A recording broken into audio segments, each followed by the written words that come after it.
Yo, yeah, I'm like, alrighty, okay, cool.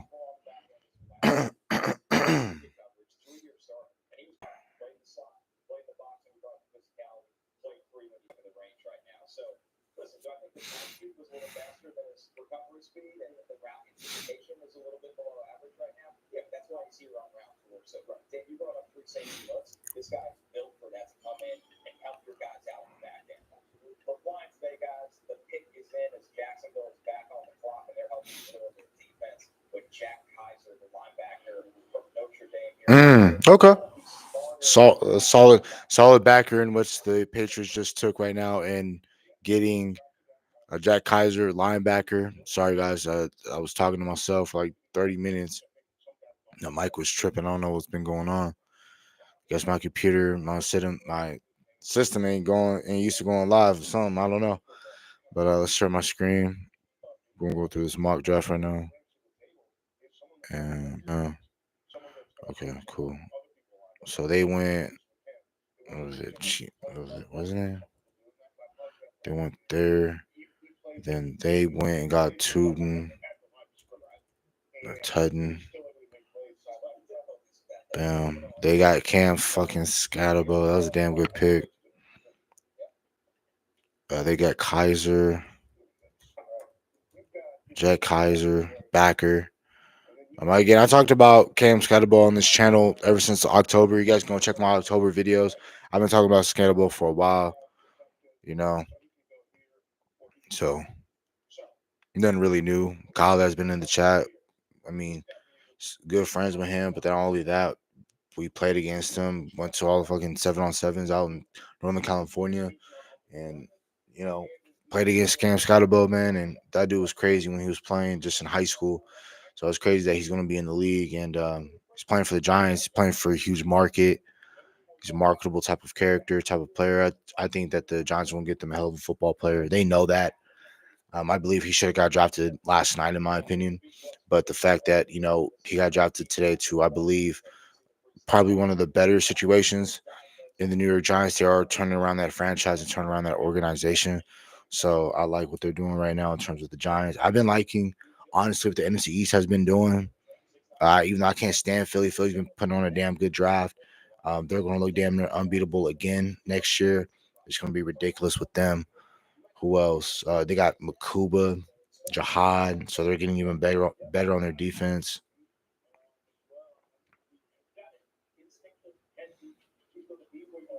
Okay, I gotta find.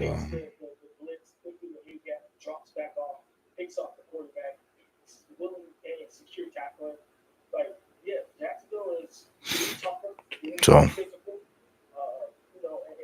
alrighty, man. We gotta find this logo. This info. There it is. Bam. And it'll cut out. Creating a thumbnail for the live. That's what I'm doing right now. So I'm not. Raiders. Oh, who did the Jaguars pick?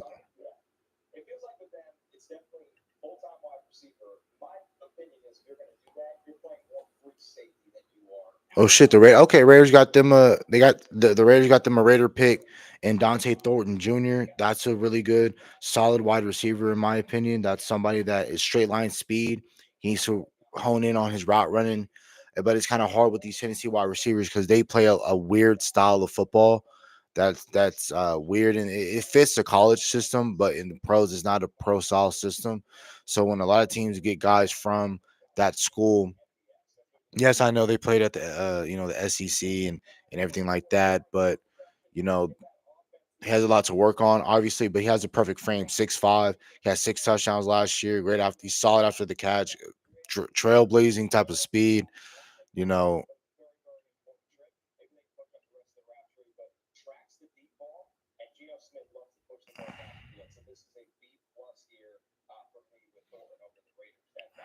bruh, that's why I'm like, where did they go? All right, now I gotta restart this crap. Okay, because I picked the wrong team for them. Text.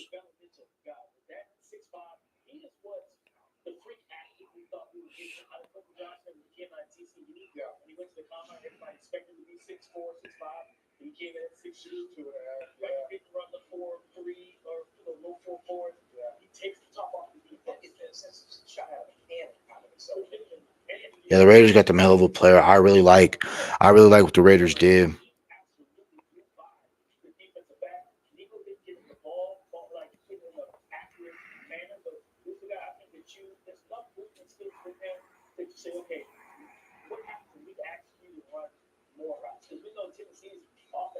Content.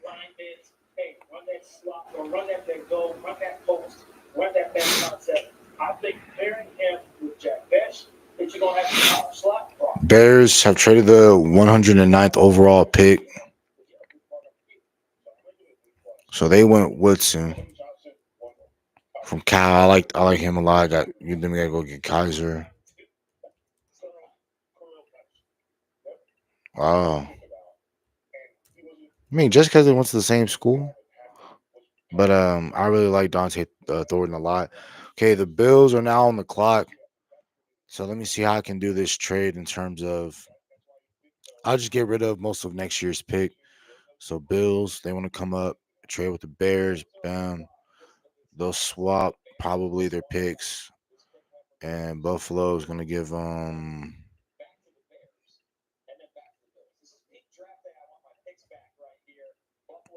Okay, trade is accepted. Okay, cool. I just want to make sure I get the Bills on the board. Um,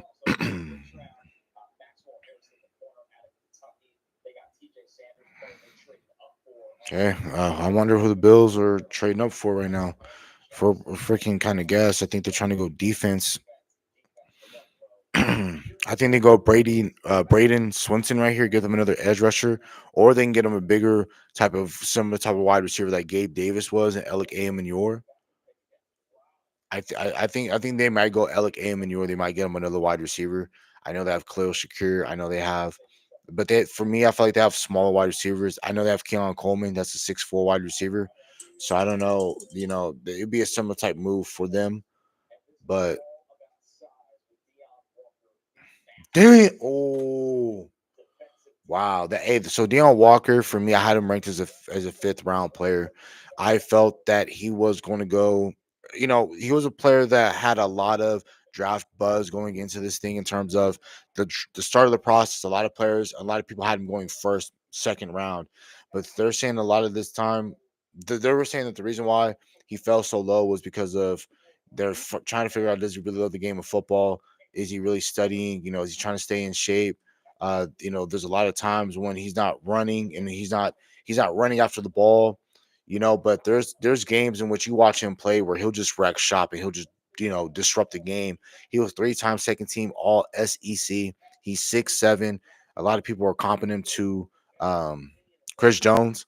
So again, if the Buffalo Bills, I believe, will be a great fit for him because he comes into a football city. There's nothing to do out there really in Buffalo. So, so with a guy like Deion Walker, you go out there and yeah, should we draft? So, Marcos, I think we should at this point. I think we should, but see what it could have should have, right? If the Dallas Cowboys had if they had a fourth round pick, I would draft Shador Sanders because I didn't think Shador was going to fall this far. Because if he did, I wouldn't even traded for Joe Milton the third. I would have drafted him, but I had him going sometime in the first. If he didn't go first, I had him going in the. I for sure thought he was going to get drafted tomorrow for sure. And the fact that Tyler Shutt get drafted to the Saints on round two, and then you had Dylan Gabriel get drafted in the third as possibly like a bridge quarterback for the Browns. I thought that was disrespectful, but still, I like those quarterbacks. I have no disrespect. Dart got selected in the first round. I didn't see that happening in terms of. I mean, I saw mock draft like the day before the draft that there was a mock where Dart was getting selected.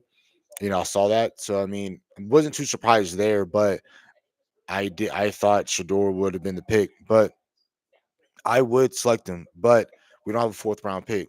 But I can definitely see some of these teams that are in this round, draft him. Like if the Jets want to draft him, if the 49ers want to draft him, I made the case for the 49ers in the past on Thursday and Friday. I said, I think that's a guy who understands the moment. You guys know who his dad is, and he's made for this moment. And I think that he has a good size of 6'2". He's similar to Bark Purdy. They both don't have the greatest arms. They're mobile when they can be. They're great from the pocket, and I think that that'll be the best system Shador has ever been in his entire life in that Shanahan system. I think if he goes to the 49ers, I'd hate it, but I just think that would be a smart football move. I won't be surprised if Philly does something because Philly is a team. They always look ahead and they're always looking to trade and get more picks. I wouldn't be surprised if Philadelphia drafts him, develops him in that scheme. And if they want to trade Shador, if Philly drafts Shador and they trade Shador to a team that desperately needs a quarterback, imagine them getting again. Imagine them having a wide receiver. No, imagine them getting a first round pick from somebody and the Jeremiah Smith, Ryan Williams draft, and that team that traded for Shador is garbage for that year because of injuries or whatever, and they have a top 5 pick in that draft, and they have Jeremiah Smith or Ryan Williams or Arch Manning, you know what I mean? So like if I was a team, I don't have many holes like the 49ers or the Philadelphia Eagles, I'll draft Shador, develop him, either from the 49ers start him and try to win the Super Bowl, or from the Philadelphia Eagles, either I try to keep Shador, possibly replace Jalen Hurts if Jalen Hurts slows down, or you flip them, get a team that will give you a lot of draft capital for a guy like Shador, and you might get an extra second round pick, an extra third round pick, maybe your first round pick. And obviously, when you're doing the draft, you need as many picks as you possibly can when you're part of this. When you're drafting, so that's what I would do if I was a playoff team didn't have a lot of needs. I would draft Shador. If I was Dallas Cowboys, I would draft Shador because you know how long you're gonna have Dak Prescott for. I understanding that yes, he's still gonna be on the team for a while. You're still locked into his contract at least to 2028. So 4 years from now will be 29, and you would have to hurry up and make a decision on whether or not you're going to extend Shador. But I think if Shador has been sitting because Dak Prescott has been healthy, let's just say God willing he's healthy, you can extend Shador to like a cheaper quarterback deal. That's maybe at that time $40 million. Because if we look about it again, the quarterback market is going to skyrocket in the next 4 years. The next TV deals, cap space goes up every single year because of the TV deals. At that point, paying a $40 million quarterback, $50 million quarterback at that time won't be nothing compared to quarterbacks getting 70, 80 million in the next 4 years. So it's going to be crazy. So I would draft Shador if I was Dallas, but you know, yes, no, Kyle, I'm really happy for you guys as well. We talked about it, man. I said that he should go to one of our favorite teams. I felt that one of these playoff teams were going to draft him. I thought Buffalo, or you said Denver, and that was a damn good prediction by you. I thought Denver was going to draft him, but you know, I'm glad he's in New York. Again, you guys are turning around things over there. I like the way your team's being built over there. I love your defensive line. I already loved it before. Prior to you guys even getting Abdul Carter, I really liked your defensive line already. Now I got better, especially in the interior. I think you guys can get a little bit better at corner, but that's why you guys got Paulson and Debo. Um, Cordell Flat, I believe, is still on the team. Yeah, I don't know. I don't have a huge grade. I'm not too fond of Arian Smith, but he does have deep speed. He's a solid player. Obviously, the Jets they saw something in him to select him. So I mean, I don't think he's a bad player, but I just do think that he's a developmental type of project. But if you can get the most out of Arian Smith, I think his body built similar to Devontae Smith, but you got to work on his drops and things of that nature. But I really like um he's solid though. Oh shit, bro! I did not know Shamari Simmons was coming out. That'd be a damn good Dallas Cowboy player right here because we don't care about safety and we like drafted him late. That'd be a damn good pick. I would love to pick up him. Damn. Okay, I did not know that because he wears number 7 for our defense. He's one of our team leaders, team captains. Not afraid to hit. Yeah, no, but no, Tyrone Tracy, Scalabo. And then you got Jackson Dart that can give you that element of the run game. So can Russell Wilson. Yeah, yeah, bro. Darius Alexander bro, playing at Toledo. Dude, I was watching tape on him. What month are we in? I was watching tape on him in March, early March, right around like late February, early March. I remember watching film on him and the way he's able to stack and shed, the way he has power in his hands, the way he's able to get upfield. That's a nice pass rush and 3 technique that can free up Dexter Lawrence. And damn, if you free up Dexter Lawrence, dude, I know he's going to demand double teams, but I believe Darius Alexander will have easy one-on-one uh, matchups against guards because you got to pay so much. Philadelphia Eagles got Ty Robinson. I really, really, really like Ty Robinson as well. This is another one of my guys that I like. Philadelphia got him. Again, he was high on their board. That's what they do. They're a team that doesn't have a lot of holes on their team. This is a guy right here that can spell for Jalen Carter and Jordan Davis. This is a guy that can spell for both of those guys and give those guys rest when needed to. I really like this player a lot. He had 7 sacks last year, 13 tackles for loss, 1 forced fumbles. He's going to be havoc for the division. Philadelphia Eagles, the rich get richer, man. And I won't I hate to say it, but I won't be surprised if Philadelphia repeats next year. The way that they're drafting, if they stay healthy, they get good matchups, and the players that they're having, they've been drafting so far with Philadelphia. Philadelphia is probably going to be a team to me that might repeat. But I don't know. I don't know because Philadelphia, not Philadelphia, but what's the other one? Kansas City, they making it real tough. I like the way that Kansas City has been drafting. All the things that embarrassed him in the Super Bowl, they upgraded. They needed more defensive line help. They got that. I love Noah Williams. So not gonna lie, bro. I think people are. Yeah, no. I think why everyone disrespects Russell Wilson is just because the type of person that he is. I felt that if he wasn't as corny as people try to make him out to be, I like Russell Wilson. I mean, nobody had a problem with him when he was with Seattle. When he was in his prime, and then he went to Denver and he was doing all that corny stuff he was doing in Denver. That was corny, where he was coming out of the practice facility having his hands out. You know what I mean? But yeah, I know. I wouldn't be surprised if we get a Super Bowl rematch next year.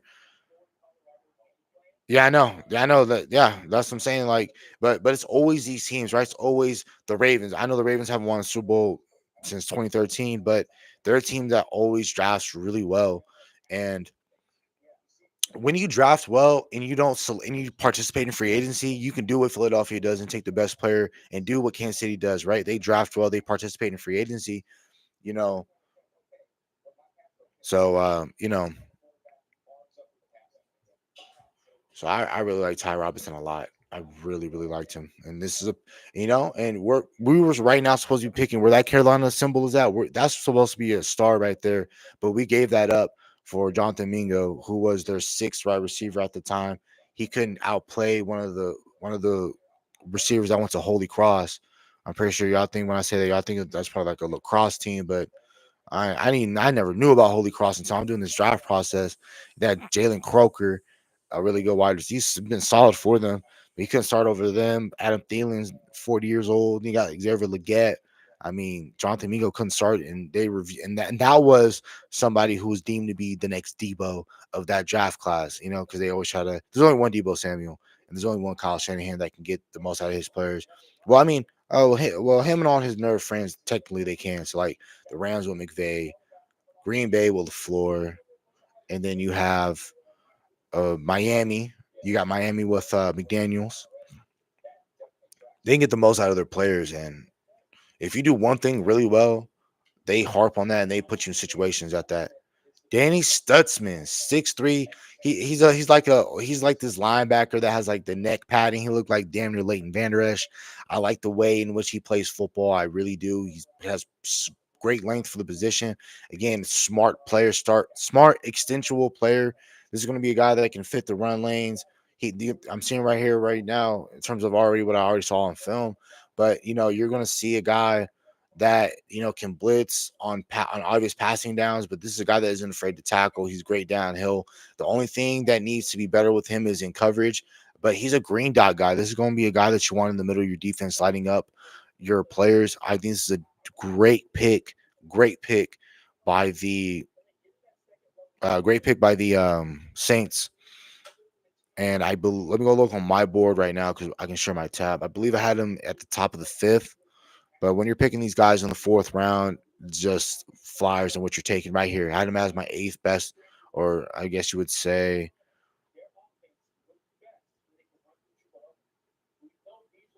you're my 10th best linebacker in a weaker linebacker class. So, I really like the pick, in my opinion. I really like the pick. So, we're going to go back to this tab again. Dallas Cowboys, man. We've been talking about that all throughout the community. how giving up these fourth round picks are going to cost us. We didn't have a fourth round pick last year when we could have drafted Isaac Garendo, went to the 49ers. We could have drafted Braylon Allen, went to the Jets. That was somebody we really wanted. We had him in a 30-day visit, but the Dallas Cowboys, I don't know where, if they're going to get into the fourth round by pick wise, I think they're going to have to try and get in this area. I would probably see if we can trade with the Raiders because that's one of our favorite trade partners that we do. I would test and see what the Raiders want for us to get back into the back end of the fourth. But I really need to get back. I really need to get in the fourth round if I'm the Dallas Cowboys.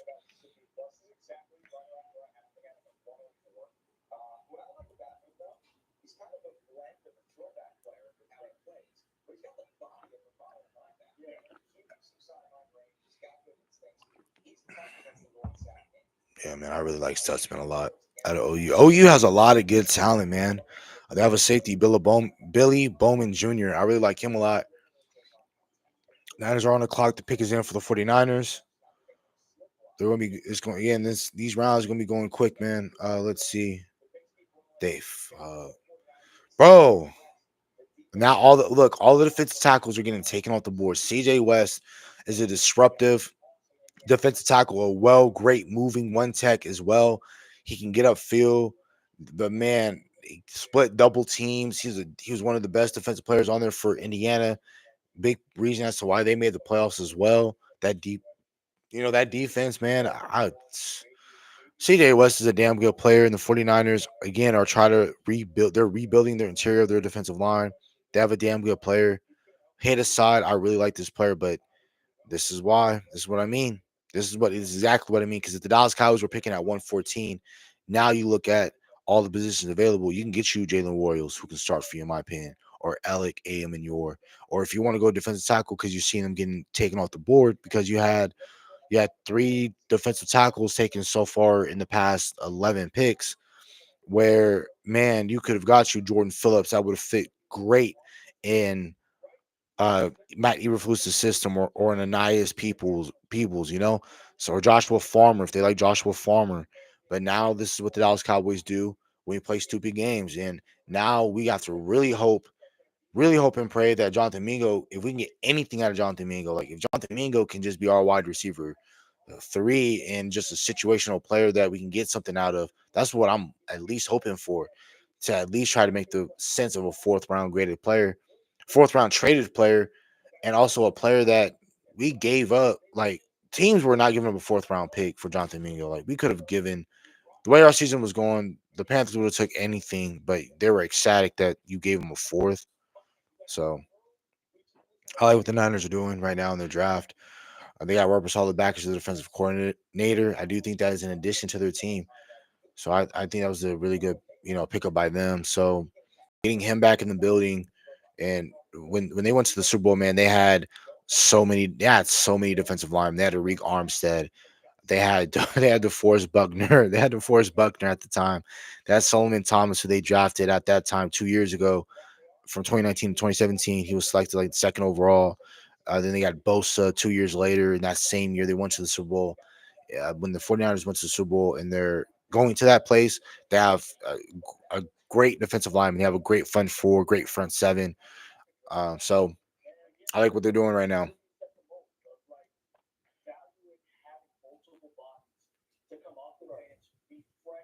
Yeah, exactly. And that was another thing. And that's what a lot of these great playoff teams do. They have a bevy of pass rushers where they can just rotate. And if you have a rotation of pass rushers in this league and they're all adequate talent, you're going to go far in the playoffs. And the Niners do that when they're healthy and they have great defensive line rotation.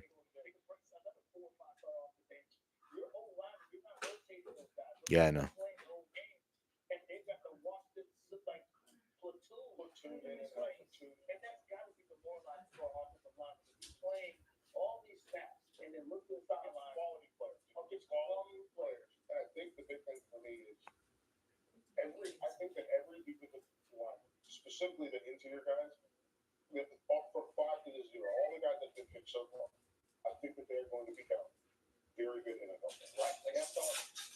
Yeah, yeah. CJ West.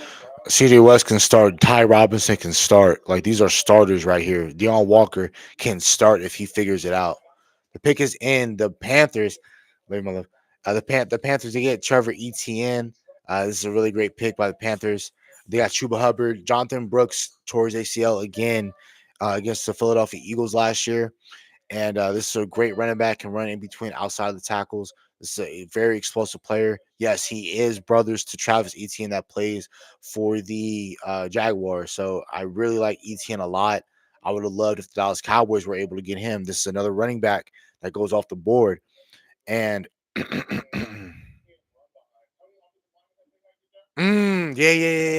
You talking about Rudy? Yeah, Rudy. Yeah, and I'm like, I was like, bro, holy cross. I'm like, bro, is that a fucking lacrosse team? I'm like, what the fuck is that? Yeah. No, I think it is called Rudy, the movie that you're talking about. Because yeah, I remember we watched it in Mr. R's class in the 8th grade.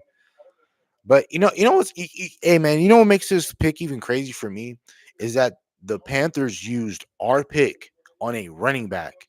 And we need a running back. And that's what's it's not funny, but that's how irritated I am with the Cowboys that that's like this could have been your pick. You know what I mean? It could not necessarily your player, but imagine having your pick and getting, Jalen Royals to start for the Cowboys. Like Jalen Royals next to CeeDee Lamb, I feel much more confident in that or Alec A. York because you want to get a 6'4" wide receiver that can separate on the outside. And we've been needing a big target to throw to. Damn, bro! If you had a fourth round, you could have got you a second round graded player on my board, or a highly rated third round graded player. Yeah, I know, yeah, I know, bro. That class was crazy. And what Theo said, randomly, I ain't gonna repeat the hell he said, but boy, we were coming out of class. We were coming out of class, and then Theo said that shit to Mr. R.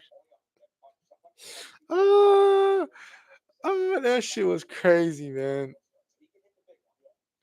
Bro, like every so often I think about what the fuck Theo had said that one day, bro. I was cracking up, man. I was like, I can't believe he said that shit. And he said that shit hella loud where everybody could hear it. And at Pioneer, this fucking 8th to 5th graders running around this kindergartens right next over the gate. That shit was crazy. Dude. All right, the pick is in for the Cardinals. Cody Simon.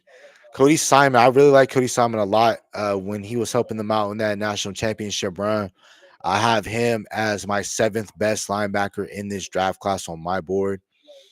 I really like Cody Simon a lot. He's great in coverage, in my opinion. He's 235, perfect linebacker size. I really like Cody Simon a lot. I think this is a guy that can start for you, man.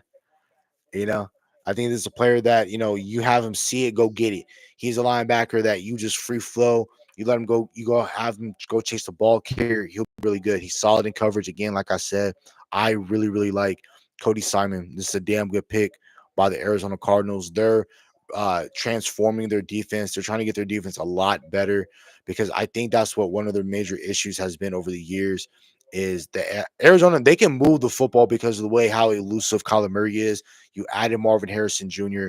You had the wide receiver. You had the wide receiver from um Stanford, Michael Wilson, I want to say is his name. Now you got Trey McBride.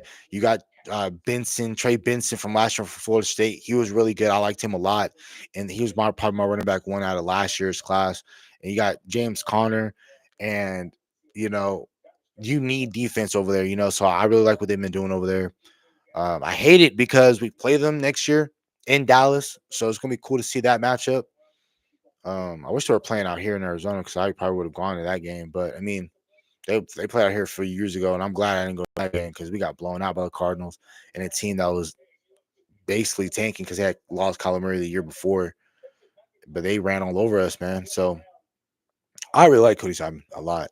And again, I'm not going to get too hung up on some of these players that do get drafted in day 3 because right now, really, in day 3, you're just banking on upside.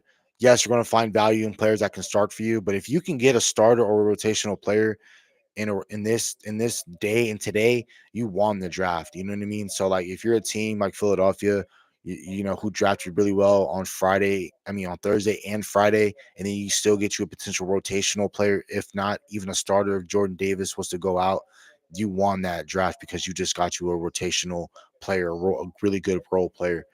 There's a trade. The Texans have traded back to 116. So I'm guessing the Dolphins traded up. Okay. Oh no, I'm sorry. Dolphins traded back. Texans traded up. My bad. So the Texans are now on the clock. The pick's probably already in by the time I try to make this trade. Let's find them right now. Houston H. There we go. Miami. Bam. They're switching. I don't know if they go defensive tackle right here. What do they do? Okay, traded been accepted. Cool. Alrighty.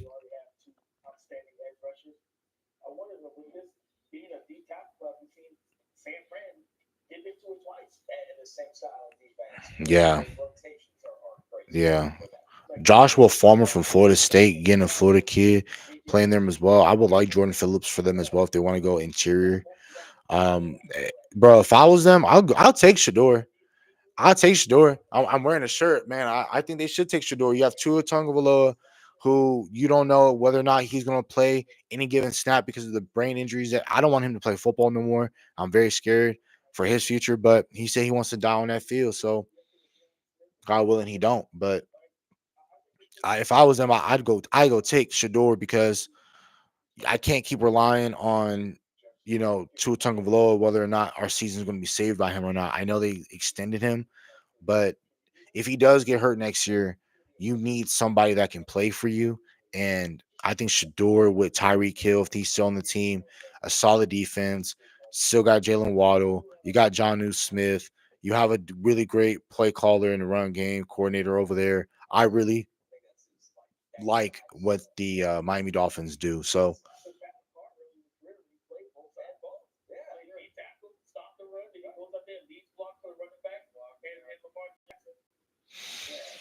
but damn.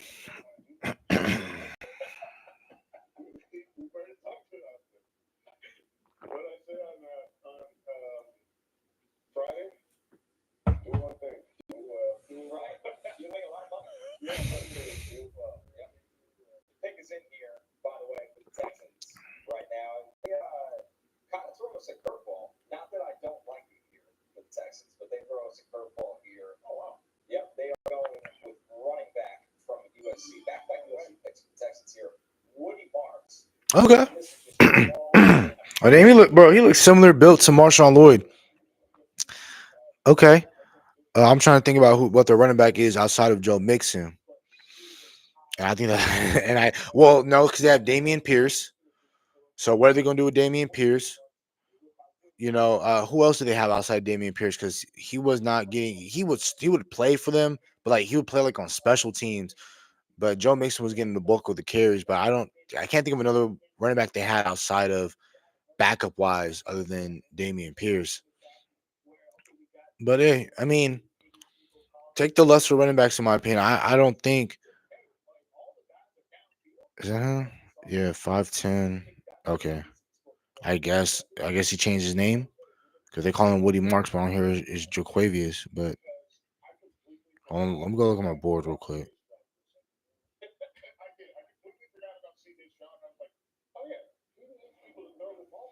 Yeah.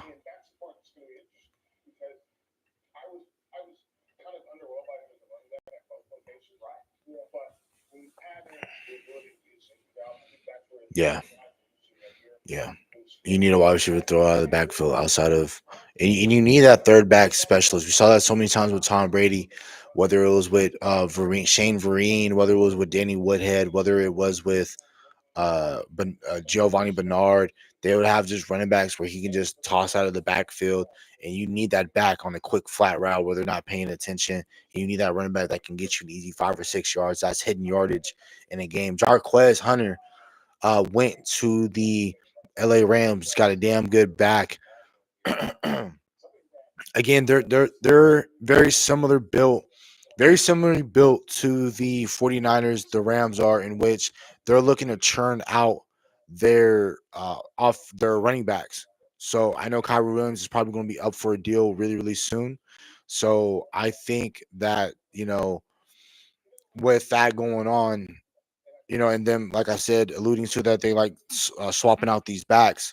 And again, you play in a league where I forgot, and what's the running back they have, smaller back, Blake Corum from Michigan. He broke his forearm, I believe, leading like a few weeks towards the end of the season. If not in the playoffs, he broke his forearm. So I do think he's going to be out for a little while.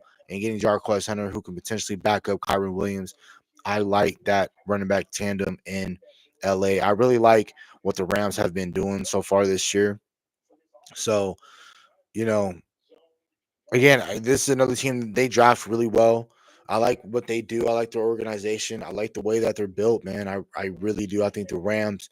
I would not be surprised. I would not be surprised if the Rams win a Super Bowl in the next 2 to 3 years. Just because I really like their defense, I think they're going to get better inside, interior wise. Because they saw that's the only reason why they were not able to beat Philly was because they couldn't protect Matthew Stafford interior wise, and they couldn't stop the run when Saquon would run the ball.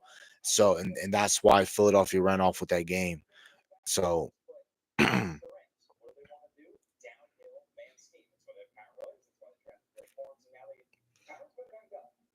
yeah, okay, yeah. Kyron has been dealing with some injuries as well. That is true. I forgot about that, but I for sure remember Blake Corum breaking his forearm. So Falcons are on the clock. I wonder they might go wide receiver. No, they go Billy Bowman. Okay, so I think again, I have him similar to Tyron Matthew. A little less explosive than Tyron Matthew, but similar at height. Can play the nickel, can play the safety. He's always around the football, always making plays. This is a dude that is a damn great. He's a damn good football player.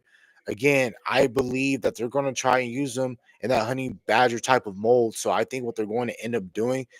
I'm watching these again. I already watched film on him, but you're just looking when I'm saying that he's around the ball. There was a play in which it was on the left hash. Billy Bowman was on the right hash. The team is throwing the ball onto the left hash. The ball tips up in the air. Billy Bowman tracks it, gets it, and bam, that's a damn good player. You already drafted a safety yesterday in Xavier Watts, and you did draft Billy Bowman. So I think they're probably going to put Bowman in the slot in the nickel, and then they're going to put Xavier Watts and Jesse Bates on the roof, and then okay, cool.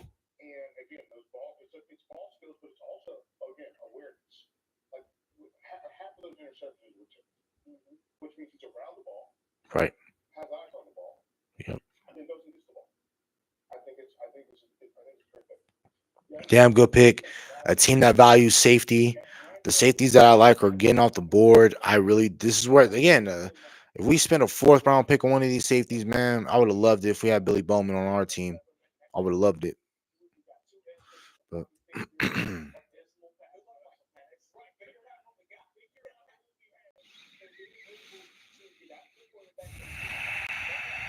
what's left of the cornerback position? I do like Kobe Bryant a lot right here. I do like Dorian Strong. Let's see. Defensive. They can go Farmer. They can go Phillips. They can fix their pass rush. Elijah Roberts, I like a lot. Let's see. The pick is in for the Bengals. They go Barrett Carter. They do need linebacker as well. But I probably would have gone interior defensive line. But again, Barrett Carter might have been higher on their board. I like Barrett Carter. He's solid. Um, again, a lot of these backers, they're either really good going downhill, or there's like very few that are instinctual and that can read coverage. Read the know what the offense is doing, making plays. Things like that. I like Barrett Carter moving forward, but this is a player that struggles in coverage, in my opinion. So he can tackle very well. He's a very solid tackler. I think this is what the Bengals need. I don't really love it for them. I try to get more. You can never again linebacker anything anything that has to do with the offensive line, the defensive line, and part of that front seven. They include the linebackers. You need a bevy and a rotation of linebackers because injuries happen, poor performances. You need guys to step in and make plays. And again, he's a guy that I believe will be able. He has solid speed as well. I believe you need a quarterback spy. Osan on film with him that they had him at quarterback spot. So again, you look at that division. You got to keep up with Lamar. You got to keep up with, you know, let's see. I'm trying to think about the division. Pittsburgh, whoever Pittsburgh's going to get at quarterback, that could probably move. They're going to be looking for a dual threat type of quarterback. And then you got the Browns. They got Dylan Gabriel who can run a little bit. So, because I do think Dylan Gabriel is going to start for the Bears, not Bears, but I'm sorry for the Browns.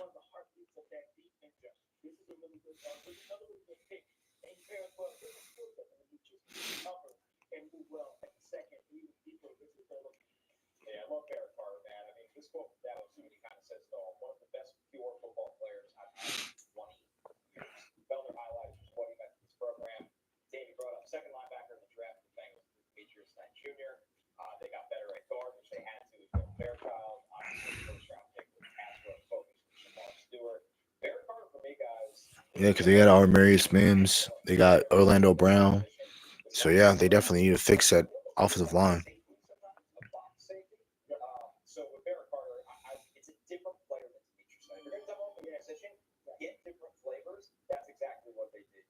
Gunnar Helm, damn good tight end. I really like Gunnar Helm. I had him ranked in the third round. I had him ranked at tight end 4. This is a damn good pick by the Tennessee Titans. Again, you're adding more pass catchers to your team. This is a team that wants to run 12 personnel. We're gonna have two backs. One, you're gonna have my bad, two tight ends because you got Chisholm. Uh, I forgot it again. That's a tough name to say. They're starting tight end for the Titans, but Gunnar Helm, I really like Gunnar Helm. He's gonna be solid for you, and in the run game, going to be a damn great pass catcher. Can find the seams, going to get open, can make guys miss after the catch. I really like Gunnar Helm a lot. That's a very solid athlete. I like him a lot, and that's a damn good pick by the Tennessee Titans. I really like that pick by the Tennessee Titans, man. I really do. Okay, we're about a little more than halfway through the fourth round. It should be this draft starting to pick up. I like it. We're not going to be here for we're going to be here for a little while, probably about another 4 hour draft. So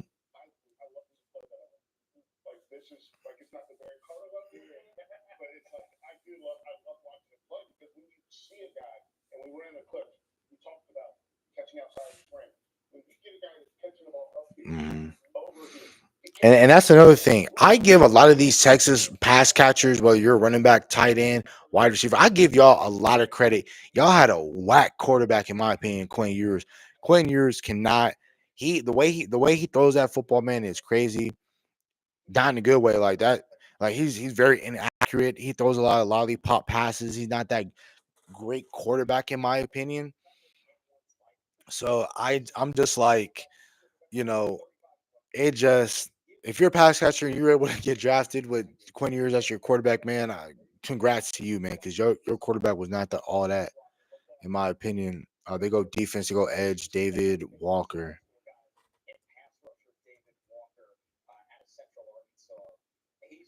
Okay. Mm.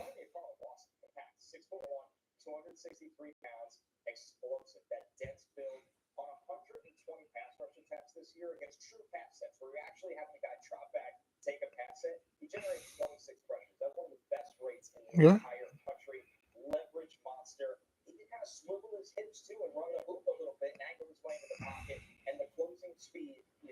Bucks, man, they love their pass rushers. They built. When I think about the Bucks, I think about defense, man.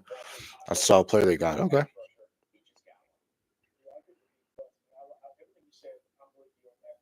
No, yeah, no, I'm hyped for y'all. I want him in Dallas.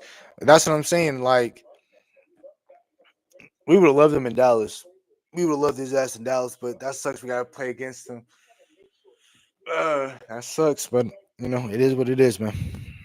But yeah, no, yeah, I got a damn good player. You already know Scotabo. That's crazy, man. Do they play? Hey, do you guys play the Niners this year? I think y'all do. Hey, hey, man, that might have to be a game. I think if it's in Santa Clara, you might have to go to. But I think, yeah, yeah, bro. I think that's a game you might have to. Y'all gonna have to try and go to that game.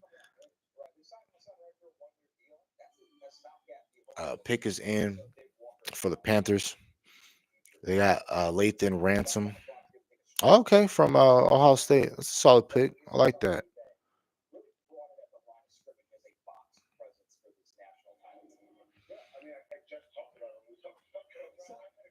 Okay, yeah. I remember Lathan Ransom. Okay, yeah. So yeah, yeah. So okay, cool. Yeah, high intensity player. He's gonna fill in the run lanes. He can intercept the ball. They're gonna send him on blitz and downs. He's a safety that can blitz. He's very physical. He's not afraid to hit. And I think when you have safeties that are not afraid to hit, man, that's great. 9 tackles for losses. He reminds me low key of like the way that I'm seeing these clips right now of him, and what I remember also hearing about him, watching about him.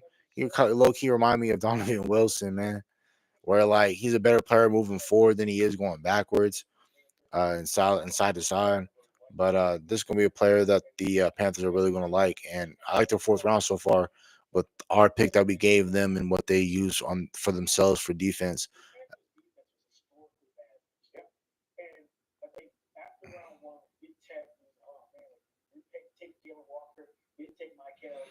But yeah, but no, that's what I'm saying. I really like what the Panthers have been doing because they're not drafting for need. When you're picking that high, again, you don't want you if you're an NFL team, you do not want to be picking in the top 10. You do not. Unless you got injuries, like with the Dallas Cowboys and 49ers had, you're okay with having a down year because hey, having a top pick with a really good team. I'm talking about from the 49ers perspective, not Dallas Cowboys, because we just need as many players as we can. But yeah, no, I really like what these teams are doing, man. Okay, okay. Yeah, no. Yeah, bro, you do. You do. You do. For sure. For sure you do. I wonder what is four available on y'all team or y'all using it? 'Cause I'm trying to think about it right now. I'm like, I think you guys it's either if number four is being used, it's probably on one of the quarterbacks. If not, I would be surprised like a kicker or like one of your guys' defensive backs was the number four. But I wonder if they're gonna give him number four. I mean, it don't really matter with him. He's one of those backs you can put fucking number 67 on there. He gonna go out there and play football regardless. So it don't really matter. He don't for sure he ain't. Yeah, I'm like I think four is available because I'm trying to think about it right now. I'm like neighbors got one. Wandale wears what 17. You guys got Slayton. He wears like a number in the eight. Ooh, this is a Steelers like pick with Jack Sawyer, man. Again, the rich get richer. You already got TJ Watt. You already got Nick Herbig. You already got Alex Highsmith. You get you again another rotation of pass rushers. Jack Sawyer is going to be a guy that can fit the run. He made one of the biggest plays in the college football playoffs against the Texas Longhorns to send them to the national championship. That he got the fumble six on Quinn Ewers. And that was he had a hell of a performance throughout the playoffs as well. This is a damn good player for me for the Pittsburgh Steelers. This is a Pittsburgh Steelers like pick. The way that he plays football, the way he's in tuned, the way that this man can play it, and he gonna fit the run game. This is a Pittsburgh Steelers pick, man.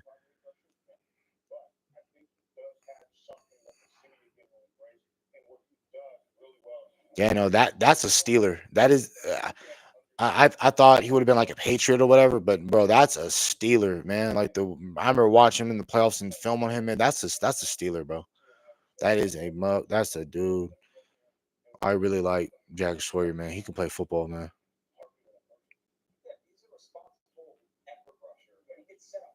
Yeah, relentless motor, just like a guy that's gonna work and keep going and keep going and keep going. And the Steelers have again, they're bolstering up that defensive line as they should.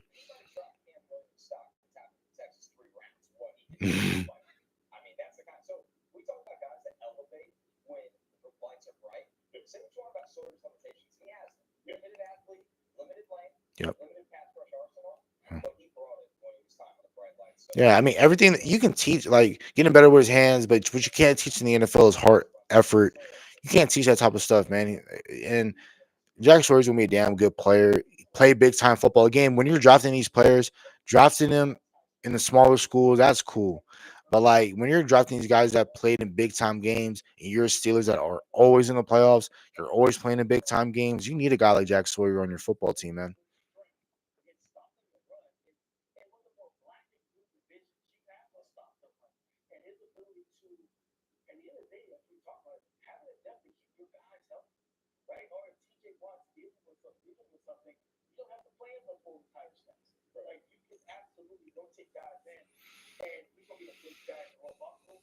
Oh yeah, for sure.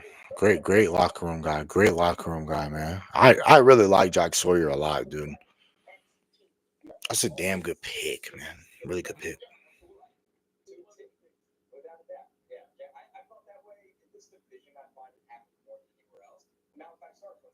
Yeah, yeah.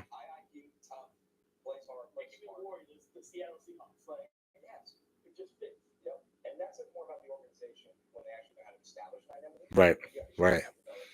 That's what I need the Dallas Cowboys to do. I need them to establish an identity, establish a culture. I think we're doing that right now. We're in the midst of seeing that with Brian Schottenheimer, man. We're getting guys that actually love football. I don't know, man. I, hey, him and his brother might go undrafted at this point. I mean, yeah, I don't think they're going to draft Shador. I think Shador's going to be an undrafted free agent. I doubt he gets drafted. I really doubt he gets drafted because at this point, I thought Miami might have traded up and get him because, like I said, you got concerns about what I've been hearing, and I don't really take it into account, but what I've been hearing is that the reason why a lot of players, why a lot of teams do not, a lot of teams why this damn good pick by the Baron Sorrell from Texas. This is a damn good pick by the Green Bay Packers. Want to shed light on him, but with Shador, the reason why a lot of people are saying the reason why they're not going to draft him is because they're worried about the media. They're worried about if they sit Shador, quarterback has a bad game, you're going to disrupt the locker room. That it's going to cause disruption in the locker room, not with Shador. So I just think that's a lot of BS is what's being said and with the narratives that are being said about Shador. But again, I mean, I posted on my Instagram last night and I said, man, like, Shador looks up to Tom Brady, and Tom Brady never was put in the same situation as Shador. But you're talking about a guy who might get picked in the 6th round, 7th round, maybe. That's gonna be a guy that if I am Shador, I'm pissed that I'm pissed the fuck off, and I'm gonna go out there. I'm gonna burn every single team I play. And honestly, I think this is the worst thing that the NFL could do. Because if you're talking about somebody that if you didn't want him, yeah, I know, and that's what I'm saying. And but people are saying the same thing about Shador. They were like, "What the hell were you saying in these interviews for these teams not to draft you?" But is it because he was confident and he knew what he was doing, or what? But if he like no, I again, if the NFL wanted to see him not succeed, why don't you guys draft him on Friday? Let him get drafted in the 3rd round. He gets drafted pretty high, and let that boost up his confidence. If that's what people think about Shador, that he's hot, he's big headed, he's cocky. Okay, why didn't y'all draft him? If you wanted him to fail, why didn't y'all draft him yesterday? Boost up his head, and then say what y'all want to say about him. But I think that the later he goes in these rounds, and no matter what team drafts him, I think you're going to get the best Shador you possibly can. And I talk about Jalen Milroe being the best quarterback in this draft class, which I still think he can. But if Shador's in a system where he plays for maybe the Indianapolis Colts, if Anthony Richardson can't get it together, he's hurt. A defense, culture that wants to run the ball, a pretty good offensive line. You got a bevy of wide receivers with AD Mitchell. I'm not saying he goes right there at 127 to the Colts. I'm just saying if the Colts take him in the 5th or the 6th round, I'm just naming teams at this point where they have struggles at the quarterback position.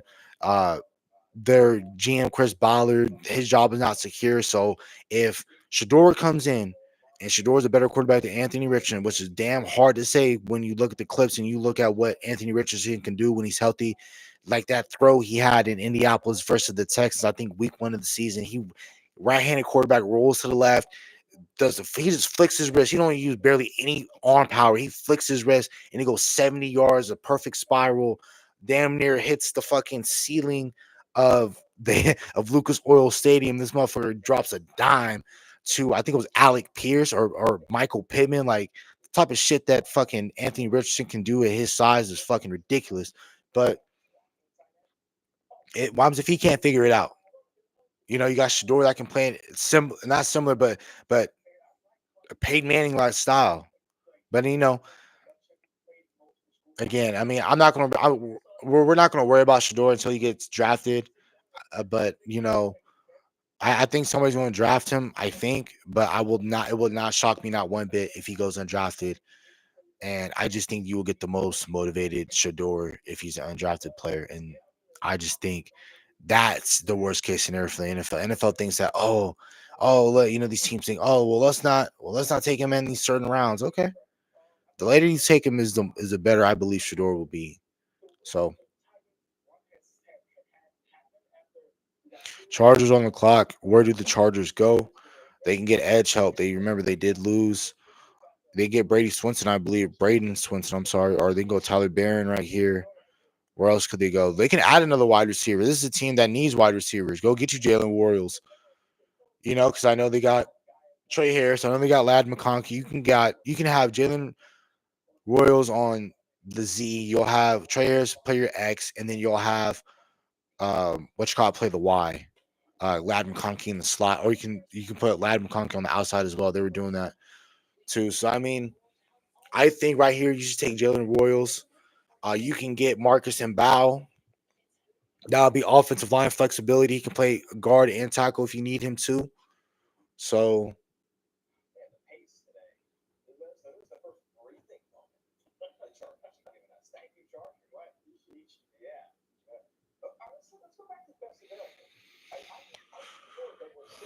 I think the best available player for them, Dylan Sampson's the beast, man. I did a film session on Dylan Sampson, man. I really love Dylan Sampson, the leading SEC rushing running back in the draft class, dude. This is fucking crazy. This is where I wish the Cowboys had a fourth round pick, man.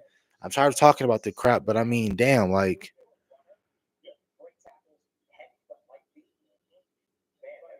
shit.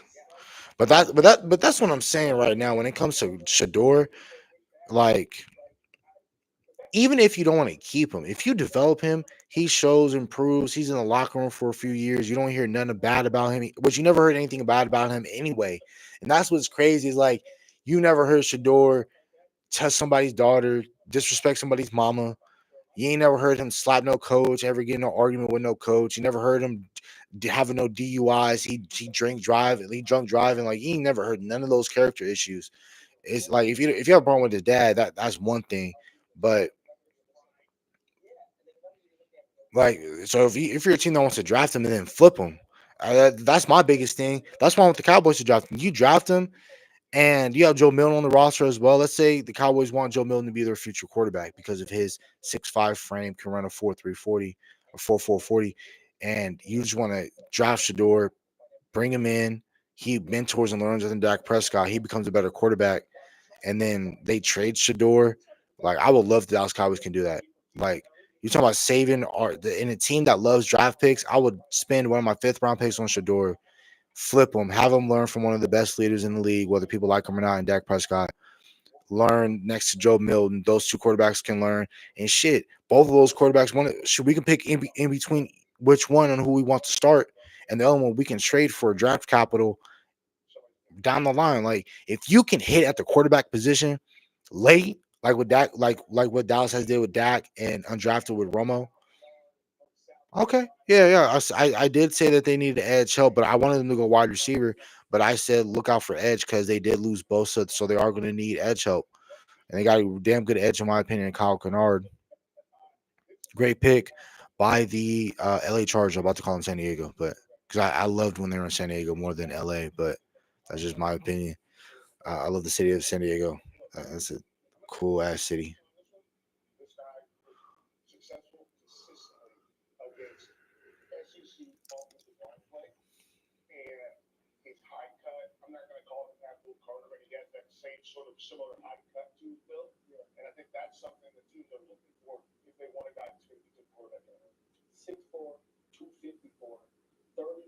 Mm, okay. But I think that's I don't know because the funny thing about that is I wonder if when he gets drafted, are teams or somebody unanimously going to leak his interviews? Because what a guy they said this the reason why he probably didn't get drafted is not because of his dad. They're saying, oh, it's not because of anybody. The fucking Browns took Dylan Sampson, man. They got Judkins. Oh my god. Alrighty. Damn good pick. Great value for the Browns, man. They got you a damn good running back and Dylan Sampson. Really explosive. A guy that has a nose for the end zone. He had 22 total touchdowns. He had a stretch where he had 16 straight games. No, 11 straight games of at least one touchdown or more. You look at his game versus Bama.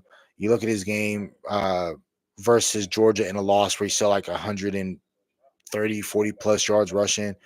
Again, the SEC leading rusher. You put him in the AFC North, man, with that offensive line. It's not really that great. They can get better at it, but they're confident still. The Browns are confident in their offensive line, so I would not be surprised. Judkins and Dylan Sampson. Yeah.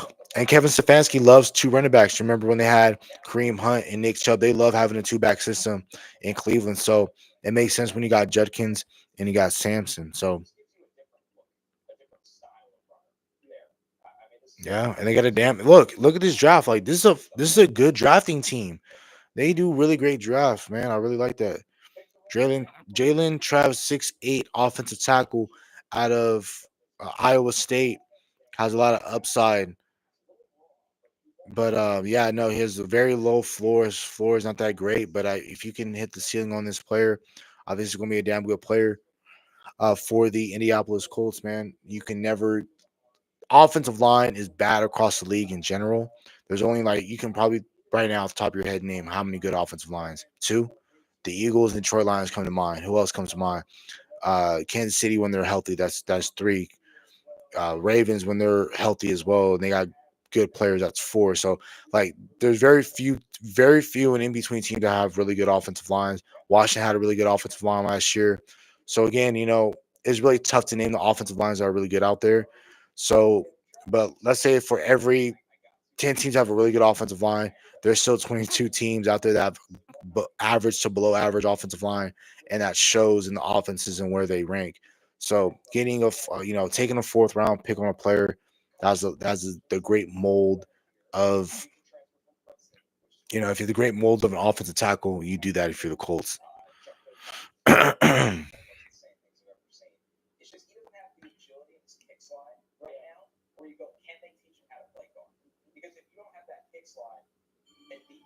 Big example for Washington. They can go wide receiver, and they did, and they went Jalen Lane. That's a damn good pick. Again, I'm thinking about they need a true wide receiver too. Yes, they have Debo, but they're going to use Debo.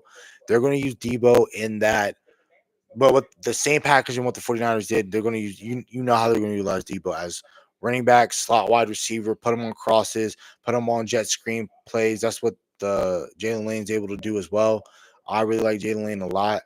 This is a productive player.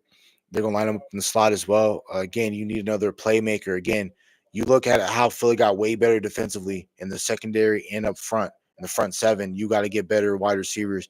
You're looking at Dallas, who potentially got a steal of a corner, and Savon Revel Jr.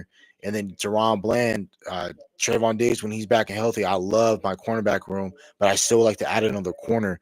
So you look at the Giants, you look at what they're doing. That front four, you're not going to have a bunch of time if you're Jaden Daniels to throw the ball on the Giants. So you need to get this ball out quick if you're the Commanders, and you got a damn good player that can get the ball in his hands and go make plays in Jalen Lane.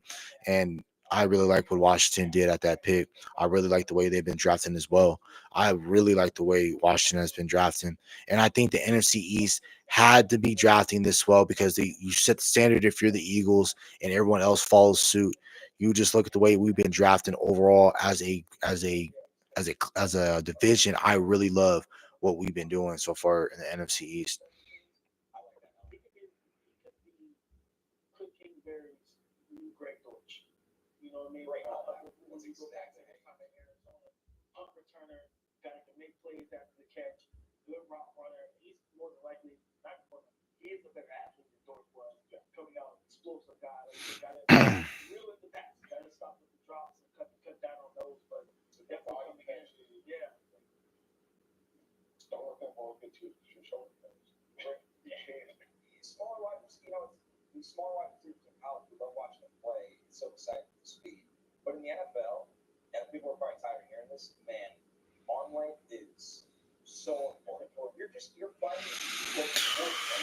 Alrighty, I think we're getting. No, I forgot because we have compensatories in each round from here on out.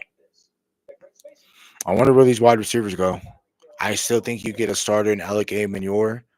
I think you can get a solid rotational player, depth piece, solid slot player in Tez. I think you can get a starting outside wide receiver in Torrey Horton, in my opinion. I don't know about starting for the Dallas Cowboys, but I think he'd be a lot better than anything else we have. Um,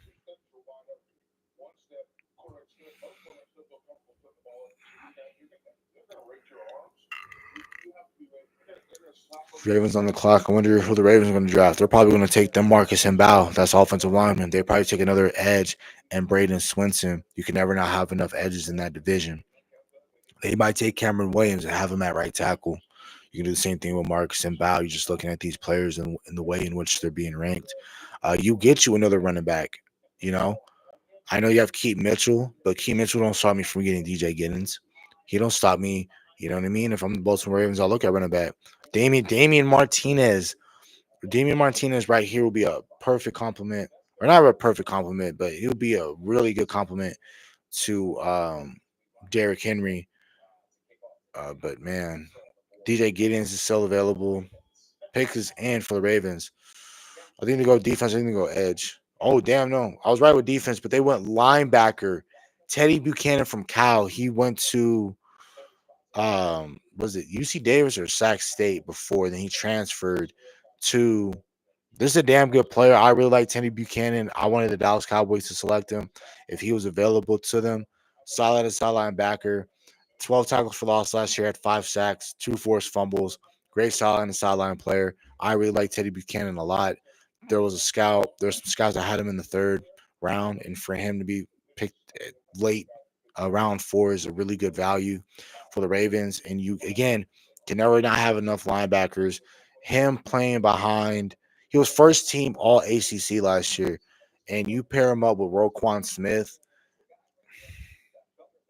I know they lost Patrick Queen and they missed that.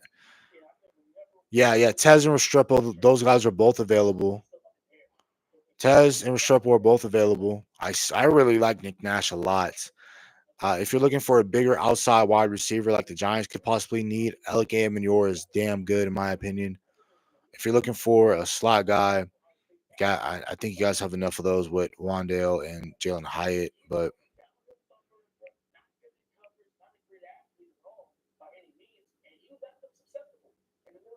bruh, fuck, I went fucked up. They didn't go Royals. I'm sorry, they went Lane. Washington went Lane. I gotta fix that. Fuck. Yes. San Jose State. He was a triple crown wide receiver last year. There's a trade. Eagles are trading from pick 30 to the Jets in exchange for 105 and 207. Okay. Yeah. All of them. Fourth. Fast. Go. Picks in for the Jets. They traded up to get to this pick. They went safety from Bama, Malachi Moore, 5'11". I really like this safety a lot. That was a safety that I was potentially eyeing if I was the Dallas Cowboys. So I really like the way he's able to help him run support. He's able to take the ball away. He's a playmaker back there. I really like Malachi Moore a lot, dude. And the fact that the Jets got him, I really like the way in which the Jets are still building on that defense and they're damn near trying to make it impenetrable. I really like in what they're doing, man. So let me go right here. Go fourth round. I started fucking up right. So they went Kyle Kennard. Bam. They went Dylan Sampson. I remember that. They went tackle from Jalen Travis. They went lane.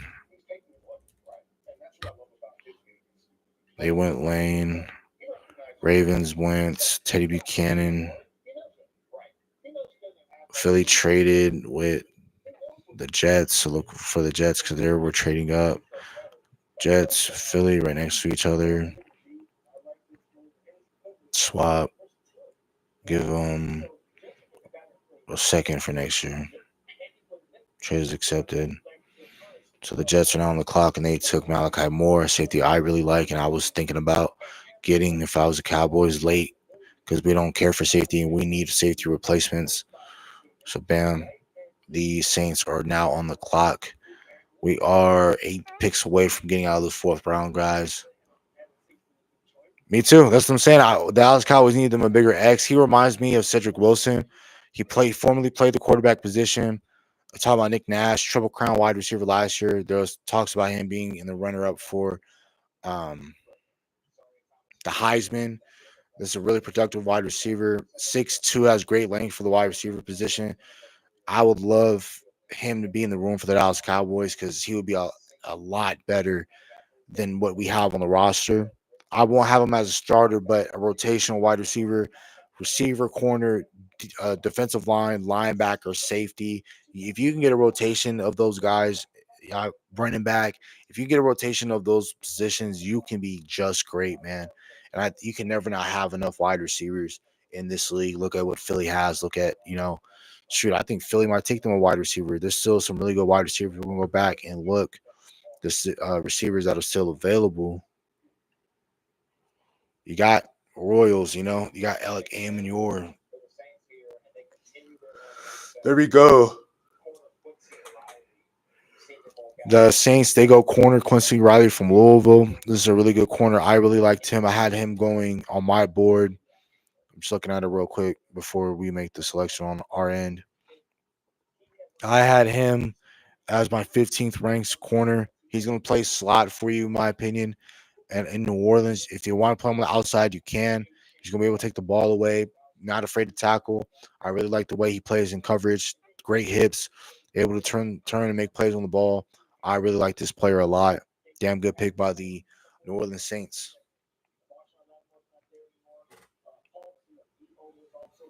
Yeah. Yeah, they got a damn good corner.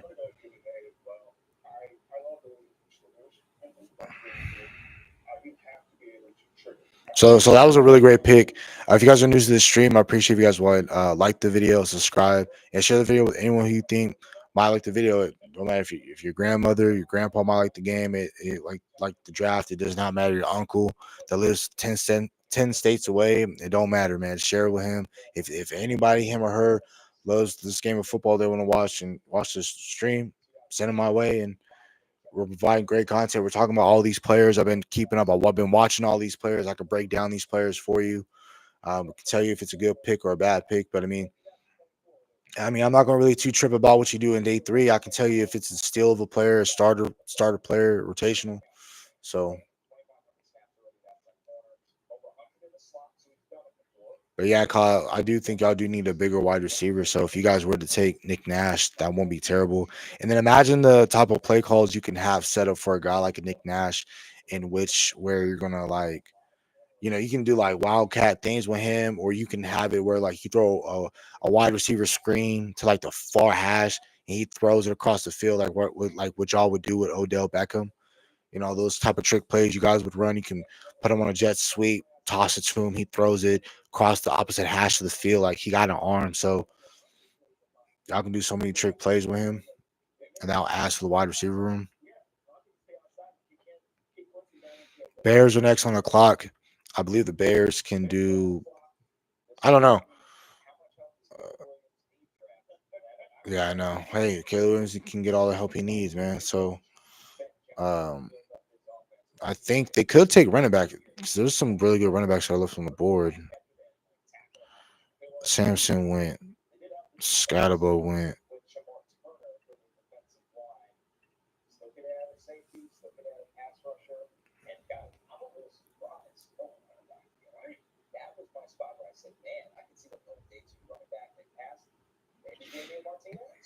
So all my top 9 backs have been taken. Damon Martinez is my 10th best back in this draft.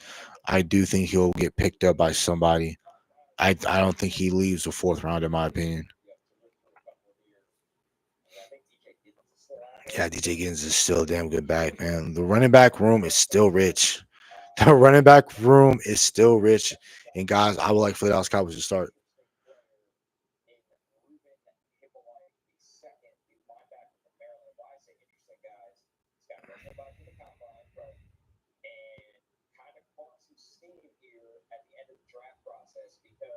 What's his name? Mm.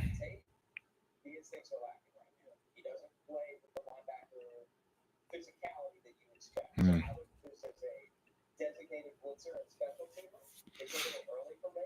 Oh damn. Okay. I did not watch this player, but they're breaking him down on Max right now. They're saying he ran like a 4.240 at the linebacker position. The instincts are lacking. They're saying that he'll be a great special teams player, and that they could have gotten him later in the rounds if you were the Bears. Hold on, y'all. I'm hella hungry, so what I'm gonna do is I have some croissants ready. I gotta put them in the oven. I'll be right back.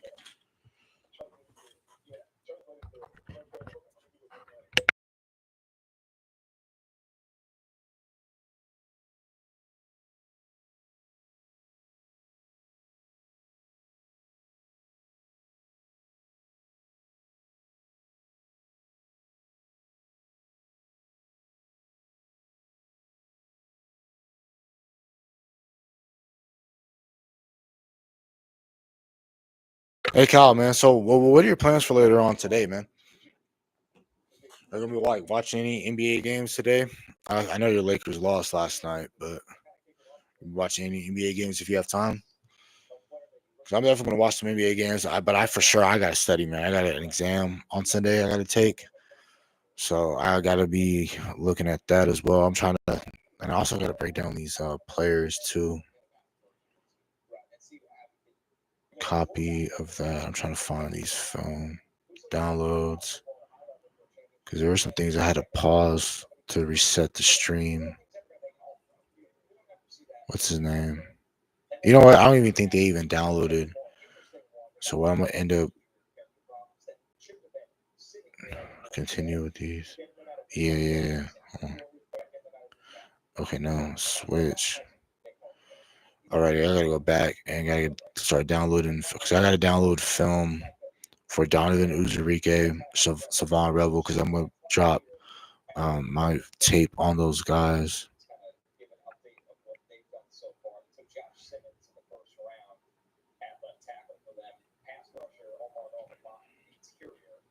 Bro, I love the Chiefs draft.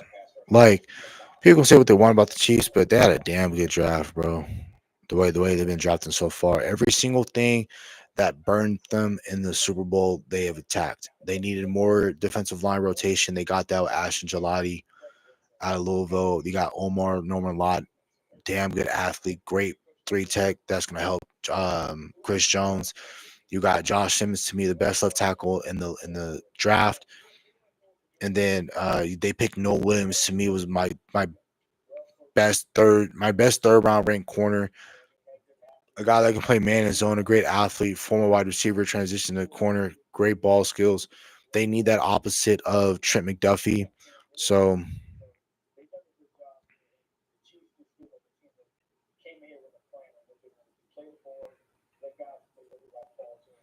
and Donovan Uzurike, man.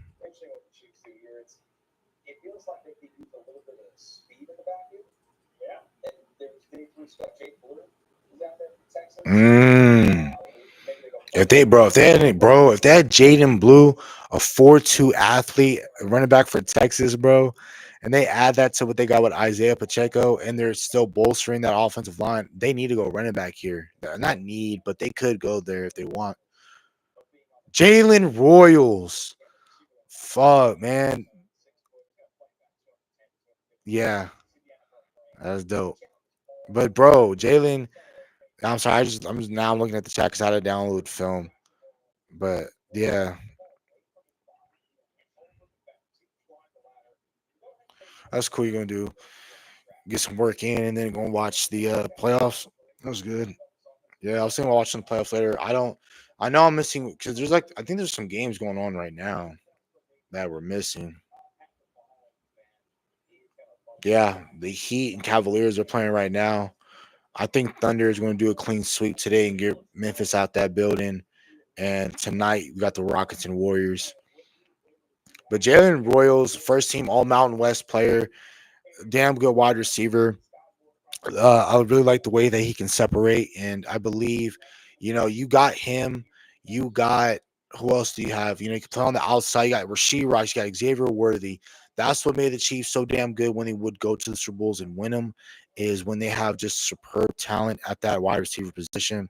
And they got a damn good wide receiver in my opinion. I really like the rich get richer. You add that to your team again, just a baller.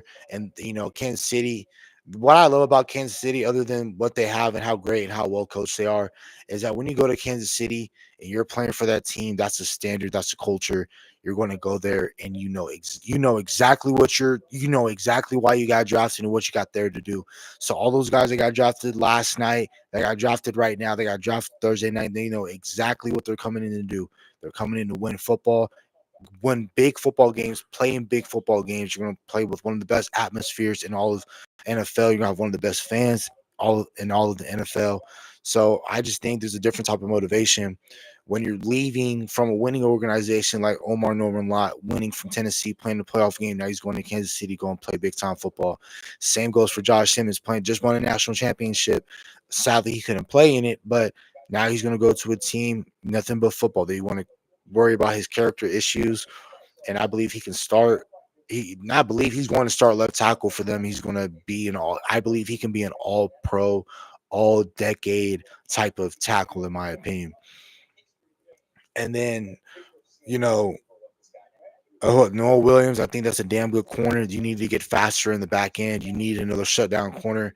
Because when I looked at Kansas City, again, that Super Bowl, just their playoff run, their DBs always scared me outside of Trent McDuffie because I'm like, they had that one corner, number 13 Williams. They had some corners in which I wasn't really too fond of after they let go of L'Jarius Sneed and traded him to the Tennessee Titans.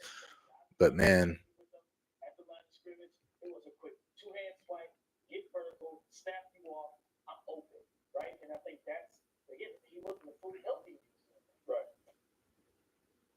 but man, Worthy, Rasheed, Jalen Royals.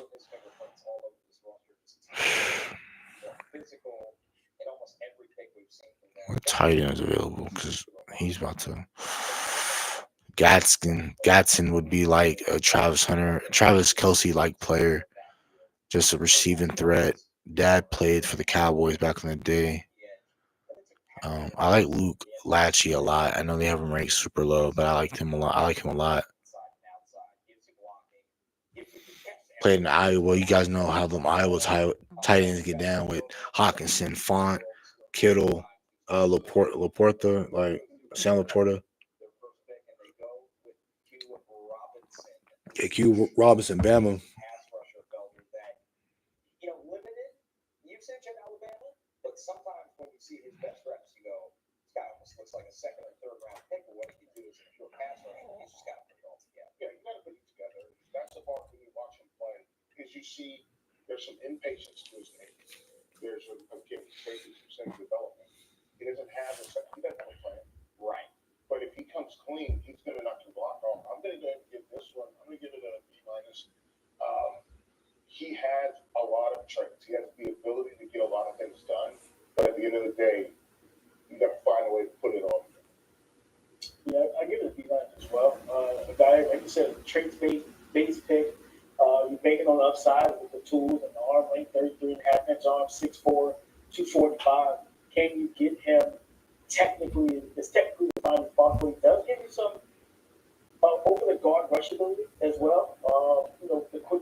2025, that's 99th percentile in the country.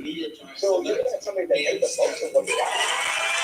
You see, if you want to talk about what good flash for long, I have a ability that is just that's it. Like it's long arm or it's full corner with my pursuit speed and chase quarterbacks. Now he did play for all things and special teams. So if you want to take a developmental guy, he's my roster right now. It's cool. Moving forward. Remember, while I'm giving this something, I have a reason to that's why I take you Robinson here. I'm excited to see how he develops because you see what they've done with the lighter pass rushers before. He kind of fits the mold of somebody that they have a role for on third downs, the NASCAR package. They have Nick Benito and Jonathan Cooper currently. And Benito's coming out. Benito's a great ball. It's like, that's, the Raiders pick his name, by the way. We'll keep it moving in this division. Tonka Hemingway, they add up to their trenches, and this is a really good one. But they add even more because you're laughing here. And think about Tonka Hemingway, just a big nose tackle. The Raiders selected him. Where is he? Tonka Heavyweight is going to be below.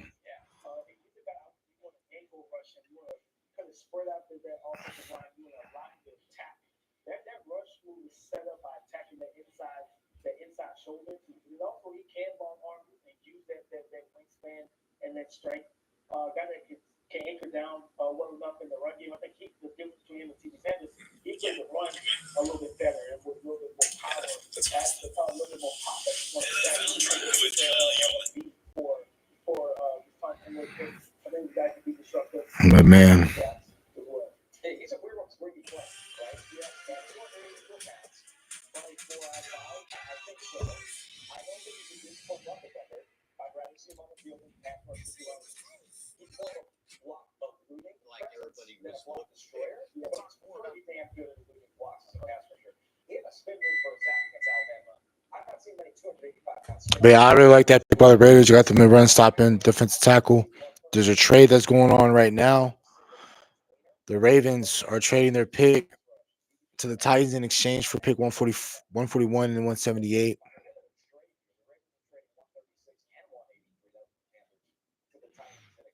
Tennessee, Baltimore.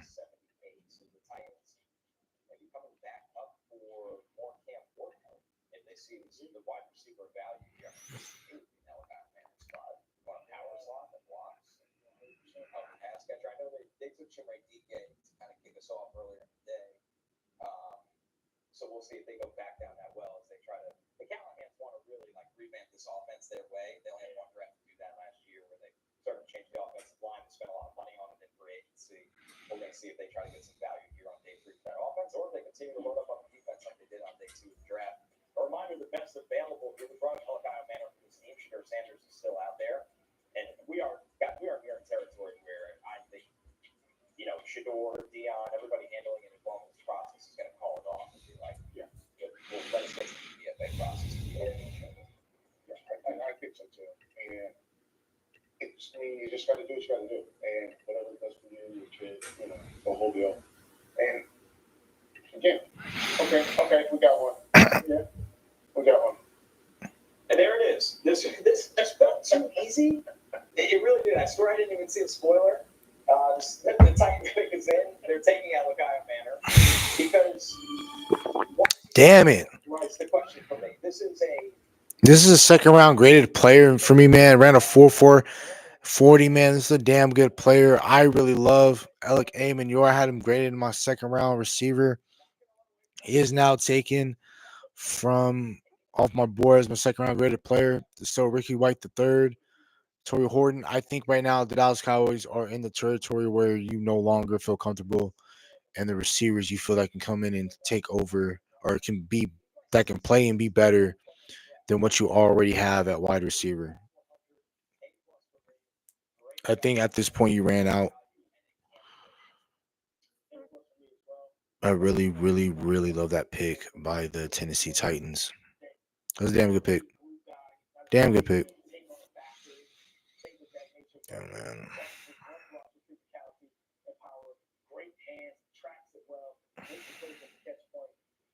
All right, I'm gonna be right back. I'm gonna put these. I'm gonna put my breakfast in. at the top of his route. The last 3 games have helped Cam Ward offensively. Jameer DK, Gunnar Helm, and now even Io Manning to pair with Calvin Ridley that they already have. Because to me, Io Manning can play the outside receiver spot while DK plays in the slot, and then you have Calvin Ridley. Yeah, and I'm gonna go ahead and go get this guy as well. And what do you think?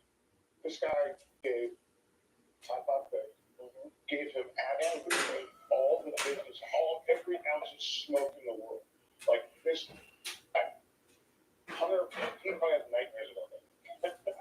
Absolutely. I wouldn't be shocked. Here's my only guess of why he's here. Torn ACL, MCL, and meniscus in 2022. Sometimes those injuries can pop up on the medical reject for the draft where listen, he's not waiting. He didn't even go to draft. It's just we're a little concerned about the knee. I'll be honest, guys, though. I didn't think he looked affected this year. Yeah, Looking no, back he at didn't. overall Yeah, I look at him. Yours still looks like a damn good player. Again, this is a guy, I think with him, he's tested well. I think the combine ran 4-4 in the combine. I think with his play speed, I wonder, to me, he was hammered by quarterback play too. Like, he was barely held back by the quarterback play. Oh, that's a tough one. Yeah, very tough one. A lot of times. I think it's nice. All right, y'all. I'm back. All righty. And they were making those cross-country flights to play in the ACC. Yeah. I'm sure that didn't help them either, but Remember that game against Syracuse, right? You get him isolated one-on-one games on the line. I think it's third long, and they needed to be able to keep either third long or fourth and long. They isolate him one-on-one, and they go back shoulder fade. He goes up and makes that play. You think Cam Ward will love a guy like that to pair with what they already have?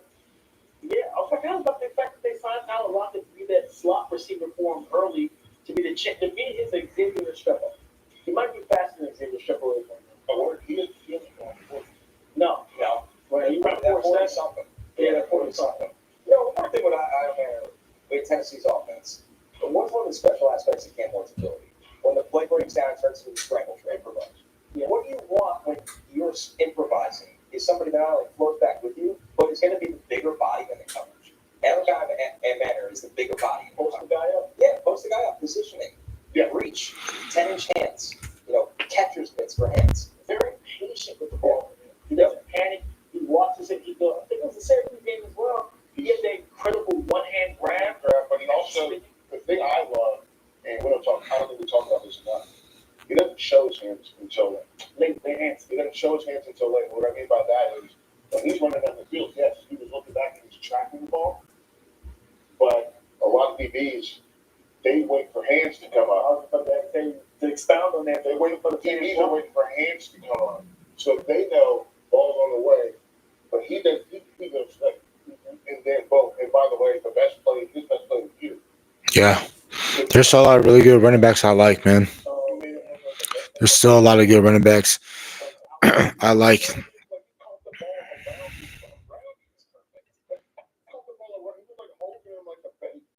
Shout out to Nick Mays who tweeted at me. Travis Hunter in the same division. Damn, I did that shit too. We will see that matchup again. Tennessee and Jacksonville. The Patriots pick is in. There's Joshua Farmer. Man, Florida State is a rough watch this year. Shout out to both Zaria Thomas, who was drafted yesterday, and Josh Farmer on the defensive line, guys. It's a damn good pick by the Patriots.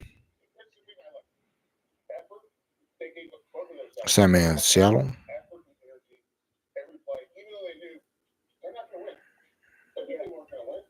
But so he's effort and energy to get him at this point in the draft. I'm going to give him a B+. Because he is a high energy guy, he's going to be in the locker room. And I think folks are going to find that he's a pretty dynamic athlete. Has the ability to play multiple positions. And so when you look at Farmer and what he's able to do, New England. Yeah. I give it a B+ as well. And it's good.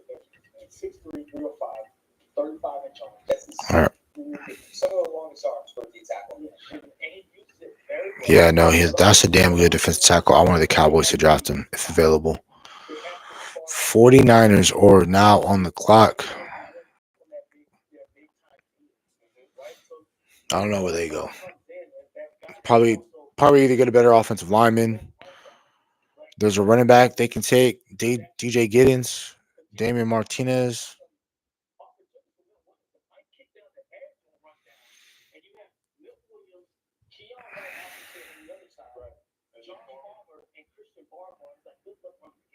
Yeah, I mean, this is an A for me with Josh Palmer. I have him in my top 100. This is what an NFL defensive tackle body is supposed to look like, right? I mean, 15 pounds, 35 quarter-inch arms, fires off the ball. And to me, guys, when you watch the tape, man, teams know who Josh Palmer is. Like, that guy's knocked around like chips, doubles, and as you highlighted right at the top, though, never took a play off, fought through that extra contact. It's Mike Vrabel DNA, true and through. But yeah, the thing with watching him is on that Florida State team, everybody knew where he was. Like you said, everybody knew where he was. And it didn't matter. Alrighty, let's see where 49ers go. I think they can go offensive help and try to go get more. The Niners are back on the clock. Maybe their mission will turn away from stopping the run. Solved in excellent fashion. Yeah. No denying that. And the big gear guys, it has turned away from the defense. They're going with wide receiver Jordan Watkins from Ole Miss. Some return ability as well as Felder. Okay, figured they would go offense to try and help that out because they've been going defense for I believe most of their picks, most if not all of their picks so far. They went wide receiver. And I think he's got the ability to play probably out of the slot, but he's got this ability to find space, get open, and some of that is Glenn Kiffin. I think a lot of that is him. Look at that double move, right? And I'm all looking at that. The track, like the adjustments. Yeah. Yeah, because the ball. Really solid pick by the 49ers. I think he's going to make a lot of sense for their scheme and what they like to do. Again, football player played in the SEC, 9 touchdowns. Again, if you can play well in the SEC, you can play well anywhere, man. What we're going to do, we're going to stop sharing the screen here. We're going to share the head. We got to go back over here and you got to delete this tab, go back into the draft. Hopefully they updated it. Then we're going to go Pro Football Network. Bam. Oh, go bam. Go 5 fast. Go. Share this. All right, I reset the mock over here. Hopefully they have updated over here in terms of all the trades and everything for the next round. Okay. All right, that was a solid pick by the 49ers. Again, you want to add to your offensive weaponry as much as you can possible. No, they did not update anything on this freaking app. Damn. Should have just stayed on the tab because I wanted to make sure I got the 5th round right in terms of the picks. But, man, where can I go and find a better draft?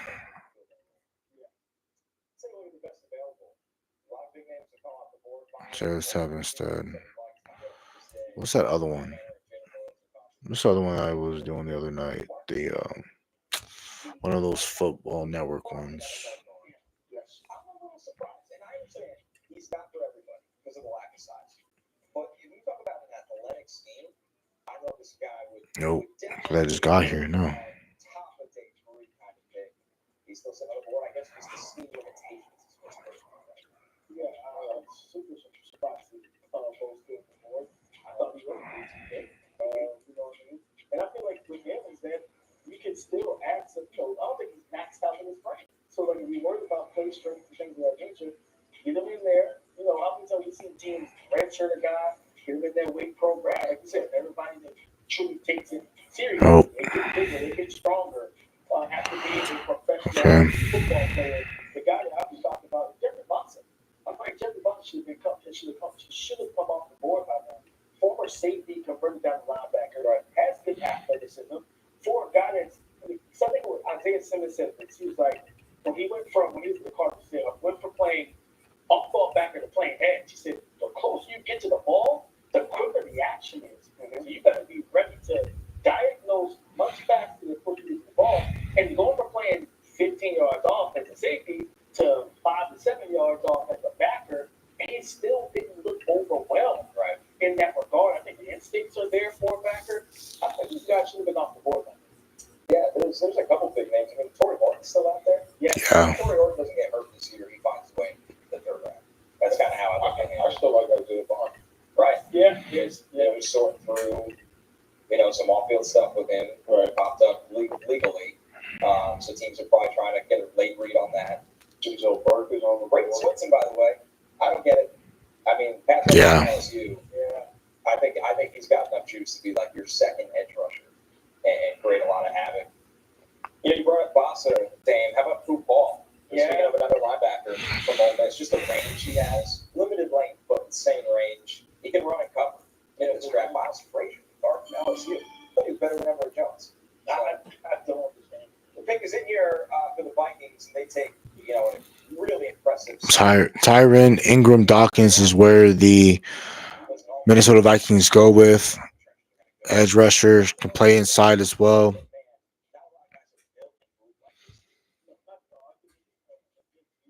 For me, rotational guy Mm. didn't play a full-time starter role, and then he gives you a lineman versatility. Because he's also Yep. built like a guy that can play some base defense. Yeah, there's a guy that can kick inside if you need him to, can play edge. Had 3 sacks last year, has a lot of tools you need to develop. Really good pick by the Minnesota Vikings. He also can, he's quick enough to knife through gaps and get to the backfield, shut down the run game, get right there to the face of the quarterback. And with his size and length, you talk about, okay, if I can't get back there, right? Like you talked about with earlier with one of the defensive linemen, Connor, you can't get back there. Do you have the wherewithal to get your hands up, right? And have that length to knock the ball? Yeah, I'm gonna go B plus. And because this is one of those things where we are looking at a guy who is going to be better in the NFL than he was in college. Right. Yeah, and he's going to get more opportunity in the NFL than he got in college. That's a scary thing to think about. That the NFL is a better opportunity than for me at Georgia because there are so many other guys. It's real. I had to deal, had to spend time. Like that's just the reality. Yeah, this is a B plus, but they had him at 143, so this is exactly where I expected him to come off the board, where he should have. Ball and play player. I mean, you got an edge with explosive athleticism, and he's still trying to figure out the rest. And it feels like with this Georgia team, that's the case with a lot of these edge guys. Like Michael Williams went in the top 15, but we look at his pass rusher. Alec A.O. Manor went there. Seattle traded with the Patriots. Trayvon Walker. And I think someone asked him about what's the thing he wish he knew. And it was like, yeah, I was like basically not being prepared technically to sign the right line. And Georgia is kind of like that. It's like, hey, go be big, go be bad. Okay, they got Joshua Farmer. 49ers went wide receiver. They went the kid from Ole Miss. I forgot his name already. Jordan Watkins. Yes. They're guys come out for freakish athletes. They're pure football players out the gate. Bam. And then they went Tyrion.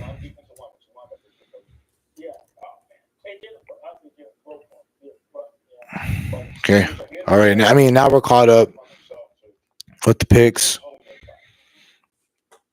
I think it's harder for big guys. Your defensive tackles, Yeah, it's always harder for these nose tackles, these bigger defensive tackles to transition from the college to the NFL.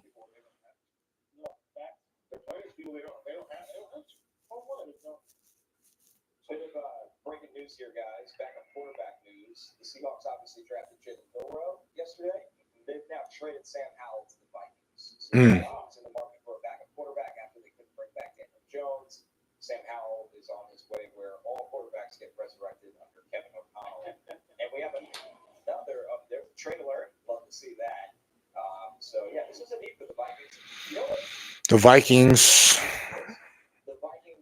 use Sam Howell. Vikings are trading for a Seahawks and Minnesota swap 142. I think I'm getting away from sure. There's only so many times you can do this conversation. Will Howard, Kyle McCord, whatever the NFL thinks is point yours. So great spot for Sam Howell. Yeah. And the Vikings saw the need for a really, really low cost. The Panthers pick is in, and man, do I love this one, guys. They have selected Cam Jackson from Florida, a Okay, D tackle. Massive nose tackles, over 6 feet 6 inches tall, 328 pounds, 34th and an 1/8 inch arms. This is a dude. You need a two gapper. And think of Yeah. this defense. I'm giving this name. Again, they got Derek Brown. This defense last year loses Derek Brown. I think it was week Yep. 6. It was a run for free year for any team that played the Panthers. 100%. And one year running back and half a day. They have spent money in free agency. They've drafted 2 edge pass rushers.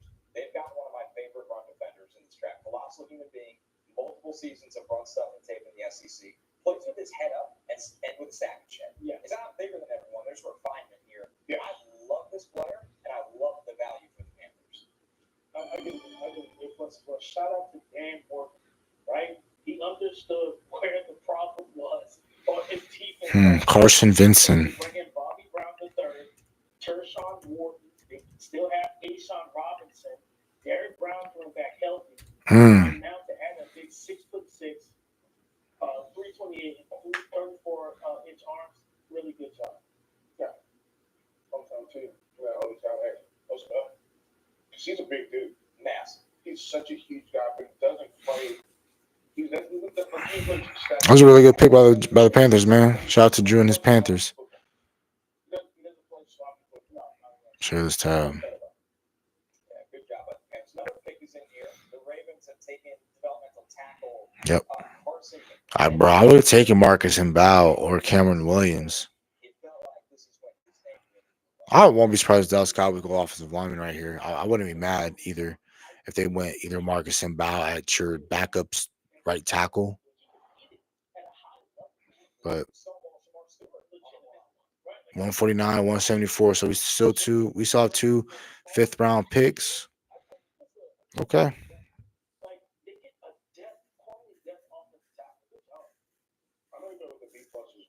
There's no reason for us to trade up. We have no reason to trade up.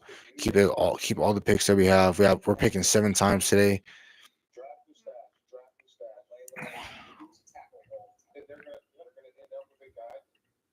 Teach you how to be in the NFL. He's going to be a star. He's going to be a star. Draft and stash. Yeah, B+ for me. The Alabama A&M tackle. Really impressed. Down the field against Ohio. Oh my gosh. This is a Ravens team that at tackle they draft size. Yeah. And yeah, they were able to bring back Ronnie Stanley, but they know that's not a forever situation with the injury history he has and the age he has. Now you sit in a room and you develop behind Ronnie Stanley, which is the perfect player for Carson Vincent to learn from. Yeah, he's going to teach you not just like the playbook. He's going to teach you the tools of the trade. Right, and I think that's hyper critical to young players. You need to learn the little minutia of the game, both on the field in terms of, okay, this is how you do it. You got this speed guy. This is how you do it when you have a more power guy, but also off the field about, this is how I keep my body right so I can make it through. But 17 games now, 18, 19, if we're good, so he's going to teach you that part as well. All right, so the clock continues to move as Seattle is now on the clock here. After they make the big trade, they sent Sam Howell out to Minnesota. Their quarterback room looks a lot different heading into 2025. And the pick is in here, fellas. Seattle. Riley Mills. Okay, that's solid defensive tackle. Great job by the Seahawks, man. You got a 2-gapper. You need somebody that can stop the run. He's going to do really well. Has solid arm length. It's a solid defensive tackle.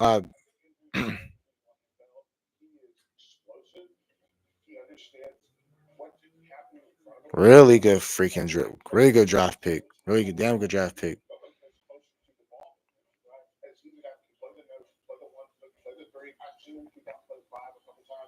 This is a big pick for me. I think that he is someone that has an ability to come in and immediately bring some impact in the run game. And then he also has the ability to grow into his pass rush game. So I'm looking forward to it. He's going to have to stay healthy, but I like watching this kid play. Yeah, I think he does. I think he's a guy that comes in and the depth of their defensive line behind Byron Murphy, Jalen Reed, Tony Robbins. Right. And I think Connor said he's disruptive. He gets into the backfield, but he can stack, peak, and shed in the run game as well. They just continue to add pieces for Mike McDonald. Yeah, guys, I'm going to go with a B here for Riley Mills. Now, the injury caveat that we hinted at earlier, he did tear his ACL at the end of the year. So this is going to be one where you got to program, go through the rehab process and get him right. But the pass rush 14% of D tackle the last 2 years. That stands out. I like to say that football bucket against the run. There's just times where I'm like, man, for your size, keep the pad level down, understand you're not in attack mode, hold the point of attack, and then react to the run. But the motor stays hot. The hands are the two-hand swipe was a real go-to for him. You see the push-pull, and Seattle, I mean, this is a good idea to take a player that felt like Great pick by Seattle, and great job for them moving Sam Howell to the Vikings, and was basically able to, get 2 picks, get 2 picks in 3 selections. Damn. Fuck, man.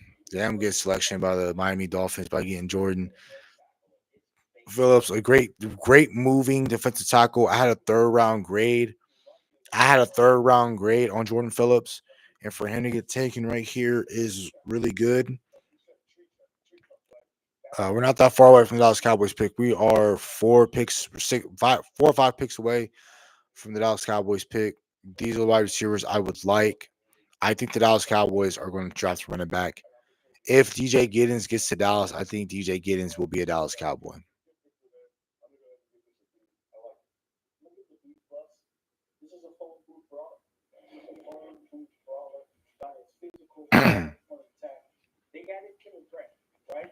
Yep, got Kenny Grant, you got Jordan Phillips in that rotation. It's a really great rotation for the Miami Dolphins. Damn good rotation. You need, And they lost Calais Campbell last year, went back to Arizona. So they needed defensive tackle help a lot.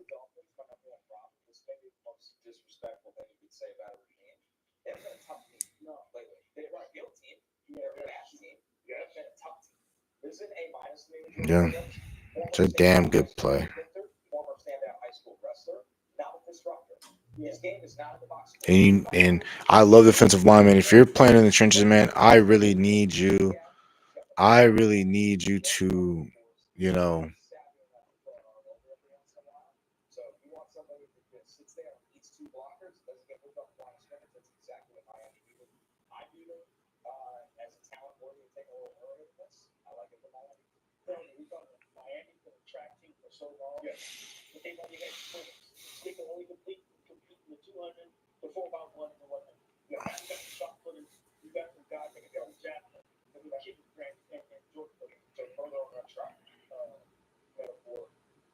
That's how you win track.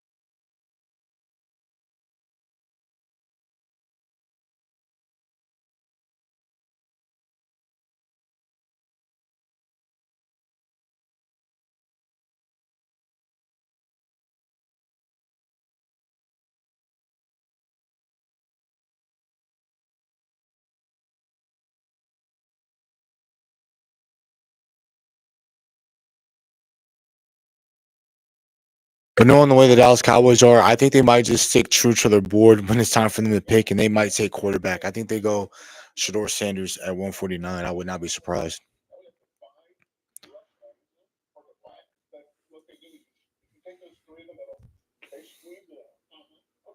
Now what? My edge guys are coming off the edge. They've got to kick out. The run back's either going here or he's going here. Pick which one, and let's go stop him. Exactly. So the Browns are on the clock, and the pick is in here, guys. And it's true. It's the moment many have been waiting for, as you see the best available on the board here from VR's scouting department.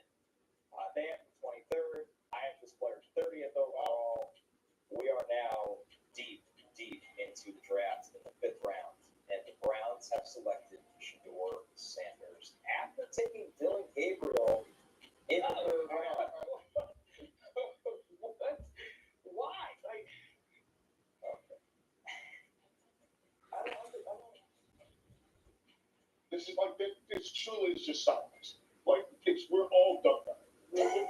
It's like legitimately dumbfounded. All right. Do you think that they want him like them to compete against each other? I mean, they're literally just volume shopping at an alarming rate. Trade our Costco. Traded for Kenny Pickett. You brought back Joe Flacco as like almost a babysitter in the Yeah. Yeah. You still, Deshaun Watson still exists. I know it seems like for them he doesn't. He does. Right.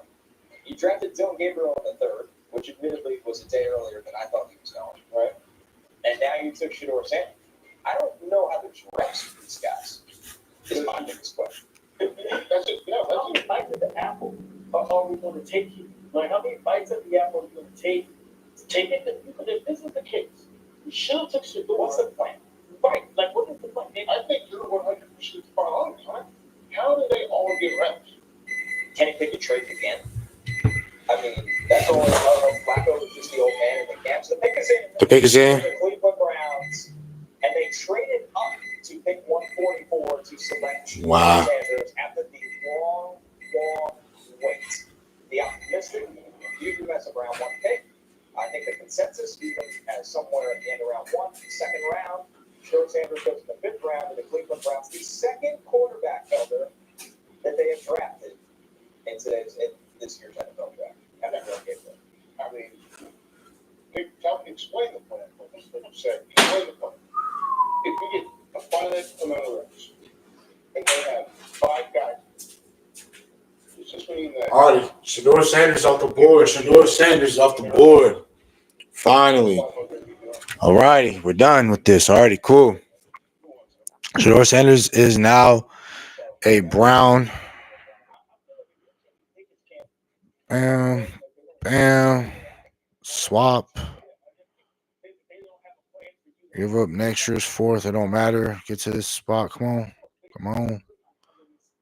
Let's go. Shedeur. Bam.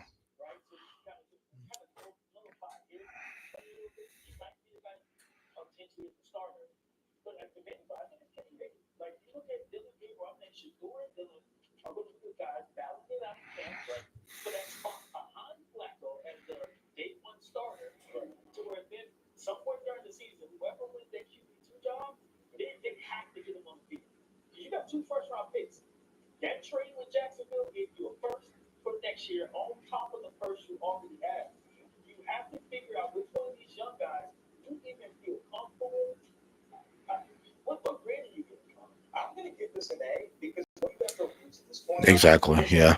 Great value pick for the Browns. I know the type of conversation is that they have 15 quarterbacks, but again, if you're able to hit on the quarterback, which the Browns have never been able to do, yes, they've had some good quarterbacks, Baker Mayfield would have been good.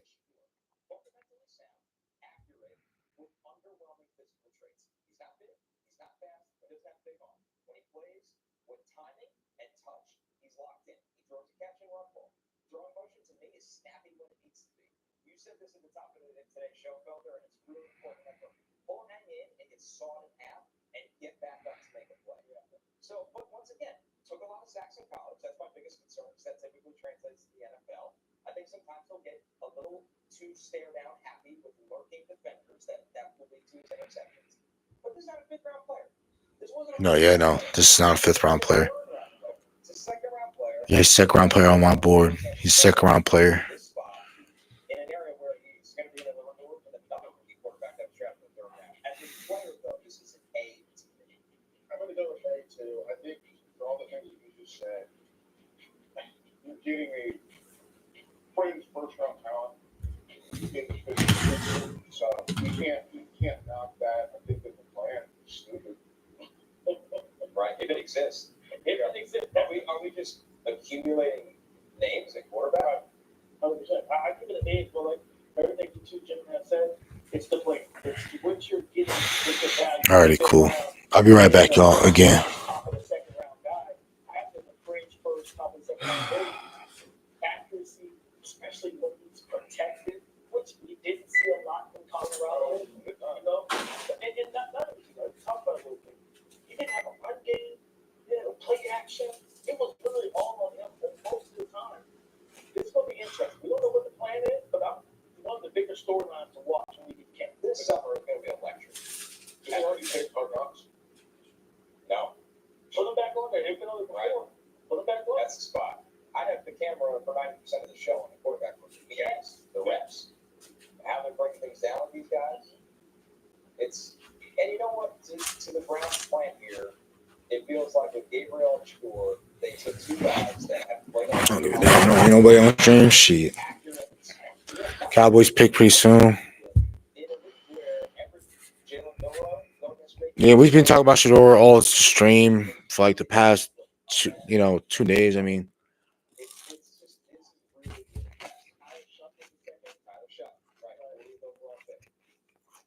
So the wait is over, and as we do on this show, we are going to talk about everything.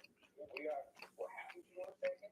Mhm. Rooting for the situation to hopefully be solved and don't hammer it, but we're going to talk about all the things today. And it's going to be awesome. So we'll keep it rolling. As New England is on the clock, it's in for New England, but it has not been announced yet. So we can keep it here for now. Okay, it just comes down to the reps for me. The only thing else I wanted, because I feel like I backed over and ran back over to the Browns organization. I'm a huge fan of Kevin Stefanski.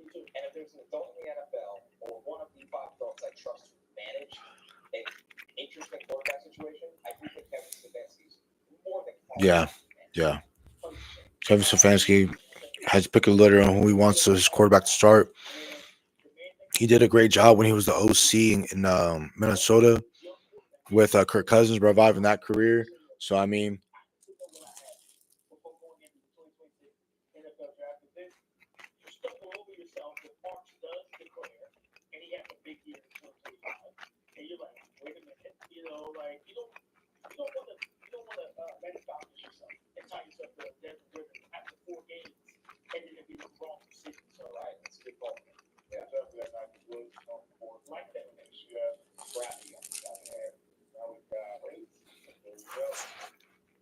And there it is. That's one of the value picks of the day as New England here. Their pick is in. They are going with the LSU pass rusher. Brady Swinson, okay. No business going this far. I know you guys agreed with me throughout this. For context, Brady Swinson for me, guys, 54 overall on the big board. This is an A+ pick for me. He just plays. Damn good pick. Damn good steal. To me, this is a 3rd round graded. He's a 3rd round graded edge on my board. Solid, can get after the passer, relentless. Don't take the ball away. Has great length for the position. This is a damn good pick by the New England Patriots. These are New England Patriots like things. Vrabel is from the New England Patriots, played football for them back in the day. So, I mean, damn good pick. Really good pick.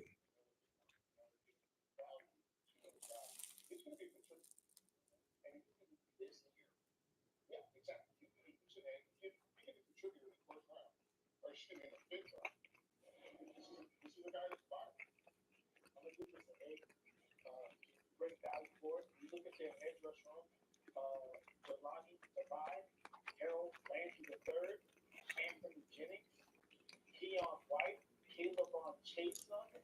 Like, Swinson is jumping into this depth chart pretty early. I would not be surprised if he's kind of that 2 behind Keon White pretty early in the training camp. Because talent-wise, he gives you more of a pass rush than Jennings. He gives you more physicality than Tavai.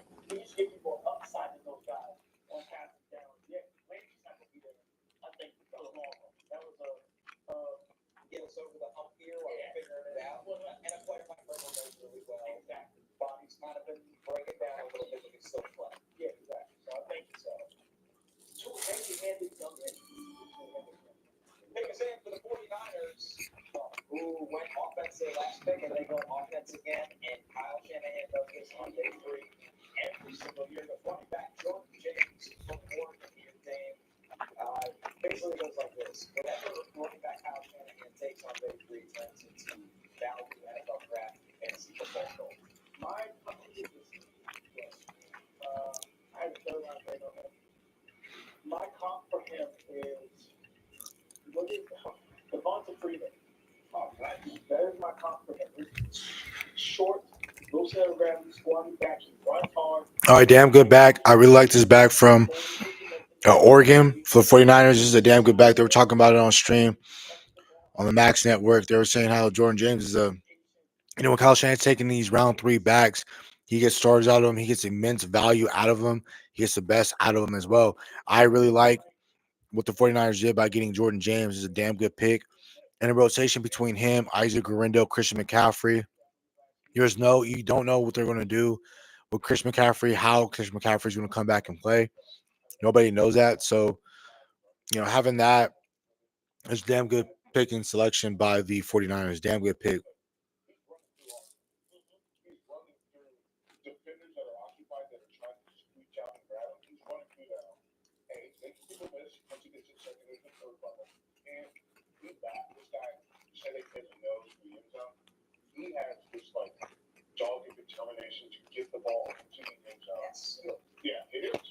There's some guys who say that. The one guy's not going to take it down when he needs to. Yeah, 21 years old.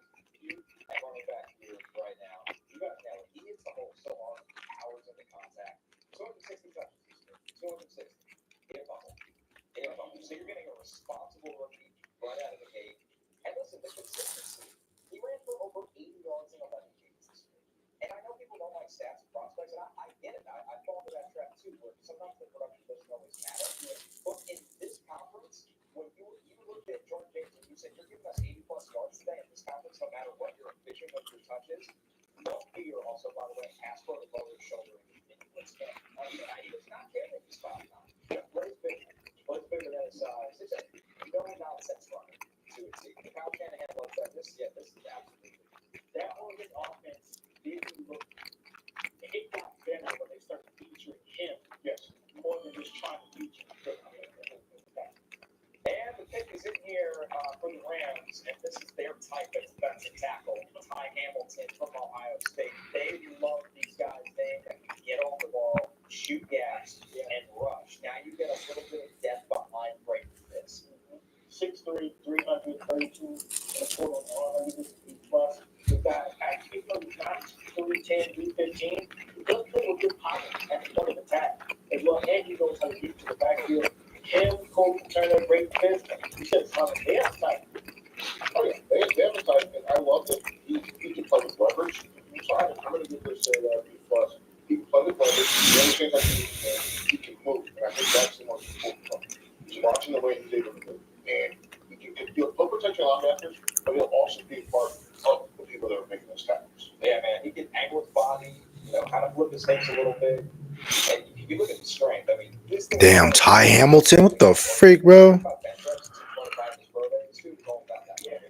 about that, like, quick step off the ball. He said the leg responsibility. He's like, hey, my top 120. And I love the scheme. I like the Rams. You know what the Rams, Chuck first running on offense, Ty Hamilton on defense? Yeah. They know exactly what they want to be. They want to be down against the run, and they want to attack his pass. They have an identity on both sides of the ball. That's why they're competitive every speed. And Les Snead, who's had that job for a really long time. The GM don't last long in this league. He's lasted for a long time. Him and Sean McVay, and the defensive staff, they know how to work together to find guys. Hey, yo, what's up? YouTube, man? It's your boy, Action Jackson. You guys are going to be getting a live reaction from me at the Dallas Cowboys and who they're going to pick in the 5th round. I pick 149. I think they need to go running back. They need to go offense right here. I think they select DJ Giddens. That would be my selection. I thought they might have gone Shador if he was available at this round, but he didn't run the Shador shirt. But he went to the Cleveland Browns. Now that talk is dead. No more to talk about that. I think the Dallas Cowboys, they should go either a running back in DJ Giddens, or they go Damian Martinez if they like him more. I like Torrey Horton, but I think right now you don't want to play around with the running backs. You just take your running back right here, and you take DJ Giddens, in my opinion, for the Dallas Cowboys. And they took a running back, but it was running back Jadon Blue. I really like Jadon Blue. That's a 4.2 athlete, explosive players. Gets through the hole, he's gone. He weighs 5'9". He ran a 4.38 40, but when you're watching him on tape, he looks faster than that. Surprisingly saying that, but it doesn't really matter. That's a damn good athlete. I really like the Dallas Cowboys selected Jadon Blue. He can catch out of the backfield. I like everything about Jadon Blue. I had him ranked, if you guys look on my board, I had him ranked in the 4th round. And the fact that we were able to get him in the 5th and where we got him in the 5th, I really like it a lot. I thought we were going to get DJ Giddens. Who knows? The Dallas Cowboys might double up at, the Dallas Cowboys might double up at running back in this round. So again, we're live right now. I'd appreciate if you guys would like and come through for the live stream. We're breaking down these players. I really like Jadon Blue again. And then also one cut back. But then not only that, most importantly, he right in the backfield, plays in Austin, Texas, and for the University of Texas. So him being here with the Dallas Cowboys ain't too far of a drive for him, ain't too far of a move. This is a damn good pick by the Dallas Cowboys. We have another pick again, 30 picks from now at 179. I want to say I can double check again. Let me check. Right, yeah, 174. I'm sorry, 174. We pick again. Who knows what the board looks like at that point? I would double up at running back the way it's looking like right now. I would like to take a wide receiver, but in terms of wide receivers that can potentially start for you, Torrey Horton, Tez Johnson, I believe, can play for you. Restrepo can play, but everybody else would just be rotational. Wide receiver 4, wide receiver 5, Nick Nash, Isaiah Bond, Andrew Armstrong, Ricky White. If the Dallas Cowboys like Ricky White, they think he can start. That would be one of those guys for me. Kobe Hudson will be another one I believe that can start for you as well. With high upside. So, I mean, I love what the Dallas Cowboys did with this pick. We knew they had to take a running back. It was just a matter of which one were they going to take. They took Jadon Blue, but you had Damon Martinez, Devin Neal, Brashard Smith, DJ Giddens. I still do think that one of these backs can still get the Dallas Cowboys at 174 later in the 5th round. But we're going to find out. If I'm Dallas Cowboy, you double up at back and you try to figure out the wide receiver position through a trade and look for a defensive tackle later on in the draft, like round 6, round 7, as like trash can full of dirt type of guy. So that's about it for the video. Hope you guys have a nice day. Stay safe, stay blessed. Bye.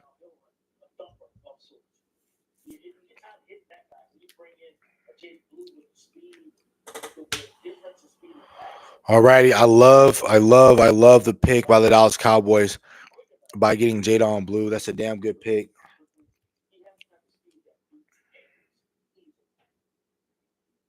Yeah, that's going to be his workload's going to be fascinating because this guy gives him a shot like juice, and he's got juice. I was a little surprised to be clear. Me too. Because I go back to the I guess it's in here running back, get out. Yeah, white box, right? Take off. And he also used to mention Black. She's actually also making a live reaction for me at the Dallas Cowboys. They're going to pick in the 5th round at pick 149. I think they need to go running back. They need to go offense right here. I think they select DJ Giddens. That would be my selection. I don't think might have gone Shador if he was available at this round, but he didn't. He wore the Shador shirt. But he went to the Cleveland Browns. Now that talk is dead. We're going to talk about that. I think the Dallas Cowboys, they should go either running back and DJ Giddens, or they go Damon Martinez if they like him more. I like Torrey Horton. But yeah, I think that this is, it's the, I'm going to give it a C+. It's quality depth. I think Jason Marshall Jr. And I think he's a product of a program that has lost. Yeah, I give it a C+ as well. Big NFL size, athletic there. I think this guy has upside as a true man defender as well. To be able to, especially with bigger body receivers. This is a guy that you can bring in, use together, use special teams. And let's see if we can develop a little bit more out of him to be a consistent mainstay in our second. Yeah, this one's a C for me. I have some questions about giving up the big plays. Wide receivers get over the top of him a lot. There's a lot of that came his way, but You want to hit him in the chest and drop it. yeah, it's not coming in this game. It's not. Now the skill set it's built for man coverage, where the size, experience in playing press. He did miss the second half of 2024 with a shoulder injury, so that delayed some of the team. The thing I will say for me with Jason Marshall is, even when we mention size, I don't see it. Like he playing too. Yeah, I don't see him playing two. I'm watching, even when we're watching his highlights, he's making a play at the line of scrimmage, but he's got his arms wrapped around the guy's waist trying to drag right at him. Your play strength. Yes, exactly. And if you're supposed to be a big coin, you can't let some guy muscle you around, then you got to play stronger than that. All right, guys, the Colts are on the clock here. We should look at the best available here in just a minute, too, because we kind of we cleared a lot of the names that started today. Shador Sanders, Brady Smith, Jalen Royals, Elgato Manor. David Boy, Jeffrey Bossa, still on the board here, and now we're getting to the range of Putting together this video, y'all. Yes, I'm very happy that the Dallas Cowboys took running back Jadon Blue. I had him ranked in the 4th round. Really great value pick. I love that they were able to pick him up.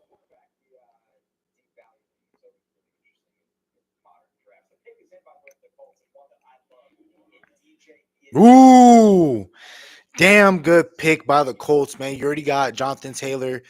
You already got some of these other great running backs in that room. Wouldn't consider them great, but so really good running backs in that room. And you got DJ Giddens, man. That's a damn good pick by the Colts, man. They're just like the Dallas Cowboys. They really like Kansas State players. I remember when we selected Deuce Vaughn. I remember Chris Ballard was like, "Oh, that's a damn good pick." But I really like DJ Giddens a lot. I think it's the starting caliber back for you, and that'll be a great rotation to help out Anthony Richardson, and great rotation to spell for Jonathan Taylor. So that's a really, really, really good play, man, and great draft pick. I really like that a lot, man. Watching this guy get blocked, watching him get caught behind, and that's something that you can't have happen, right? So that's what we're doing. Yeah, like I don't know, I don't understand him, man. But we usually play the guys who he put up on that. Yeah, right. But again, Top and speed. we used to call him off. yeah, more of a major best player. Yes. This is a B plus for me. I like Giddens a lot. I think the value's right. But I'm with you guys on the limitations. I wrote down the weakness. Mediocre long speed. Overall play strength is still catching up to NFL level. The one thing that's puzzling is will dictate his ceiling at the next level. There's some drops on tape where I'm like, you shouldn't drop those. You're a better player than that. Layups. So it's concentration. And I think to maximize his change of direction in the open field, you want to throw the ball in space. So that'll dictate how good Giddens can be. But man, as a pure runner, I love the player in that regard. The Cowboys moved up in this slot, I believe. And they have taken. Okay, Dallas Cowboys traded up to go get Shamar James. Wow.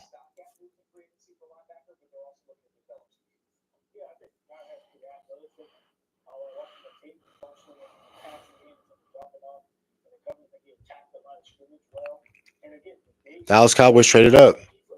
I don't know what they gave up for him to give up and go get Shamar James. I think you could have stayed at 124 and possibly got him. But, you know, it is what it is.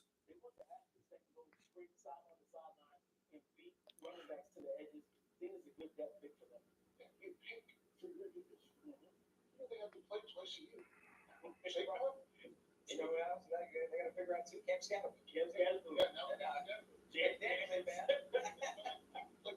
So what do? You go into a linebacker that you move side by side. Right. You're not going to get a plug. You're going to have to run. You're going to have to run after this guy. Yeah, That's true. Yeah, it's a B minus for me. What I like, he's still 20 years old. He's been playing since he's a true freshman in the SEC. It's a lot of room to grow. Yes, for this guy. He did have to dislocate the kneecap in 2023. That was Right. Are you being difficult because it's the fucking Cowboys? Come on, man. Be for real right now, Arizona. We're swapping picks. It doesn't matter. I'll give you an extra fourth. It don't matter. Okay, cool. You got Shamar. What's that? Shamar James.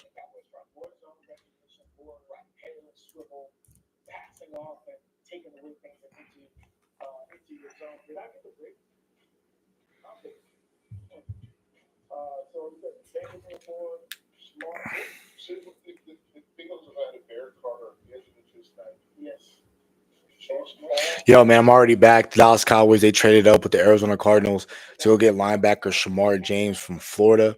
I like this. It's a solid move. You need rotational depth at your linebacker spot. Yes, we have Sanborn. Yes, we have Kenneth Murray. Yes, we do have Maris Lufau and DeMarvin Overshown. But DeMarvin Overshown is no guarantee that he comes back. He's the same. One, I don't think that this is a replacement for DeMarvin Overshown. I'm just talking about the linebacker position. You need as many linebackers as you possibly can. You can probably add him on to special team value.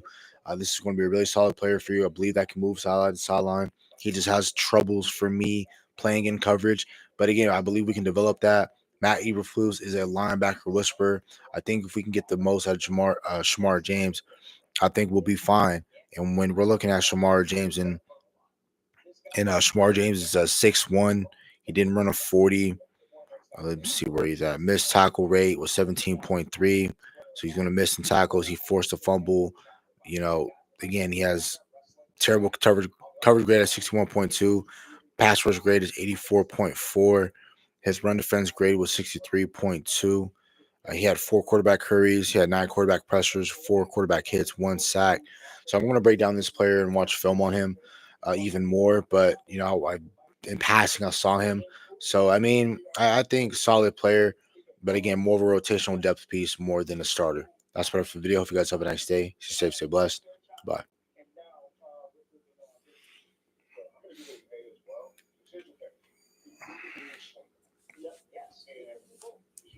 Swing guy, tackle, guard, tackle. It could be the swing guy. Swing guys are very important. Swing guys matter. Swing guys are kind of someone that, look, even if you just need to look, let me get in there. Like, I don't even care. Your helmet messed up. Just let you get in there.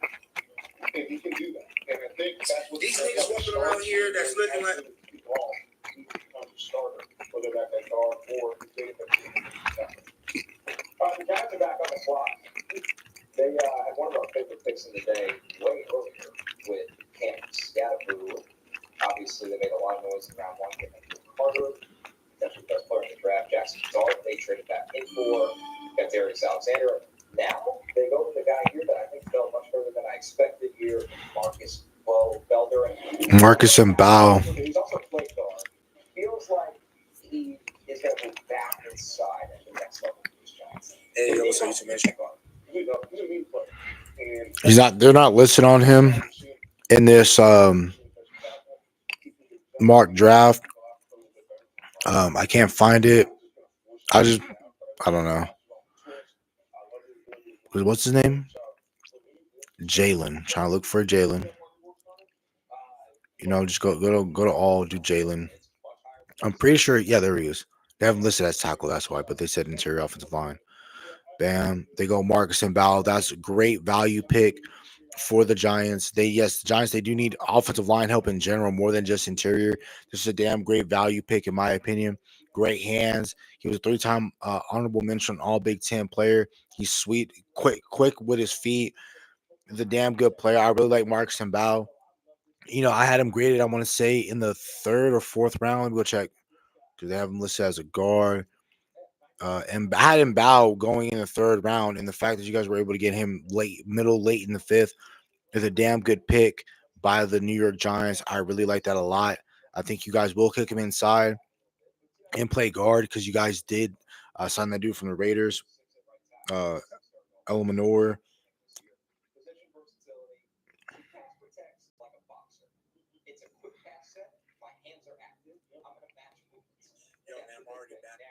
I'm already back. Dallas Cowboys, they traded up with their Cardinals to get linebacker Shamar James from Florida. I like this. It's a solid move. You need rotational depth at your linebacker spot. Yes, we have Sam Warren. Yes, we have Kenneth Murray. Yes, we do have Maris Lufau and Marvin Overshawn. He looks like a searching for a target when he's on the move. It's like, who can I seek and destroy? I love that. Love that aspect. So Mark go to the Giants here. Much needed offensive line depth for them. In a draft where they've gone pretty heavy on offense. Jackson Dart, quarterback, Scatterboo, the run game, Marcus Bowe, versatility, in the offense. Dolphins are on the clock again. I feel like the Dolphins have been on the clock all day. Jordan Phillips was a pick we really liked for them. So I think they took Jason Marshall recently that we broke down. That was them again. So they've been really good. The best available to be our staff department. Jeffrey Boss is still out there. Dave Martinez is going to be better than a handful of running backs.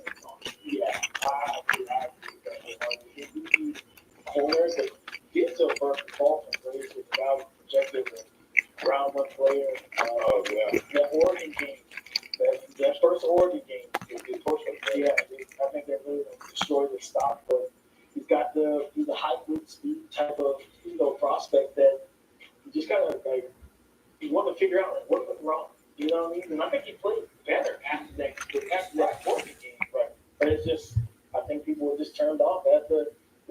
beat early by 10, and everything like that. Could be a selection. The Dolphins pick is in, by the way. We were at the fans announcing. Fan of the year announcing the pick. So, and it is Dante Schrader Jr., the safety from Maryland. Dual sport athlete at Maryland. Really good lacrosse player. Has moved all his chips staying into football. Yeah, I mean, he's smart. He plays around the box, willing and solid tackling.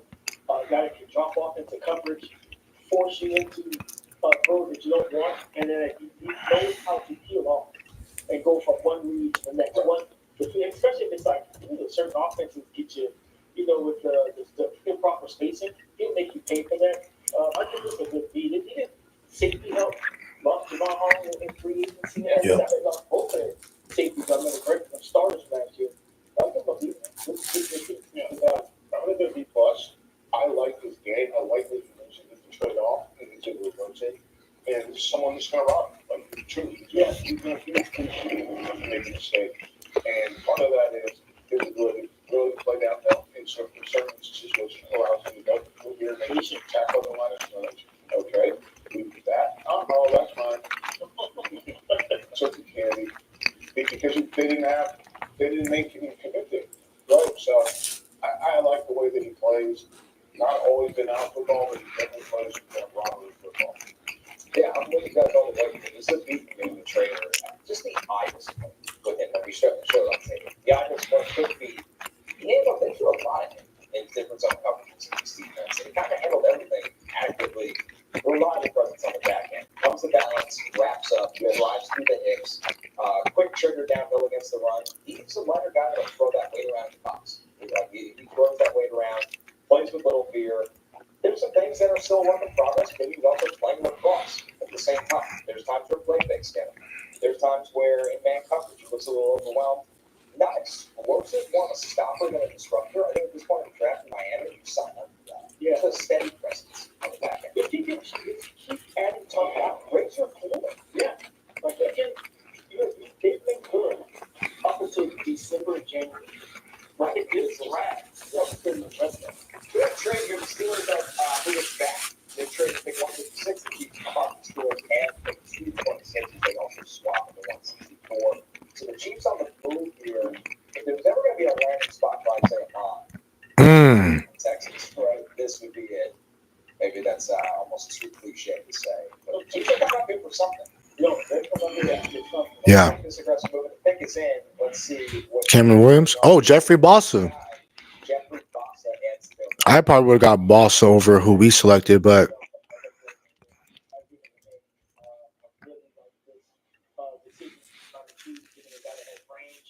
yeah, getting another sideline backer next to Nick Bolton. I know you got True Tranquil. You have a solid linebackers, but bro, him next to Nick Bolton's going to be really solid for the Chiefs. I love the moves in which they're making, man. I really love this a lot. This type of backer where he's going to play that will for Steve Spagnuolo, where he's just going to go out there and just chase and go after the football, man. It's going to be like a Willie Gay Jr. type of player for the Kansas City Chiefs, if everyone remembers other than Chiefs fans who Willie Gay Jr. is or what he was for that team. But, man,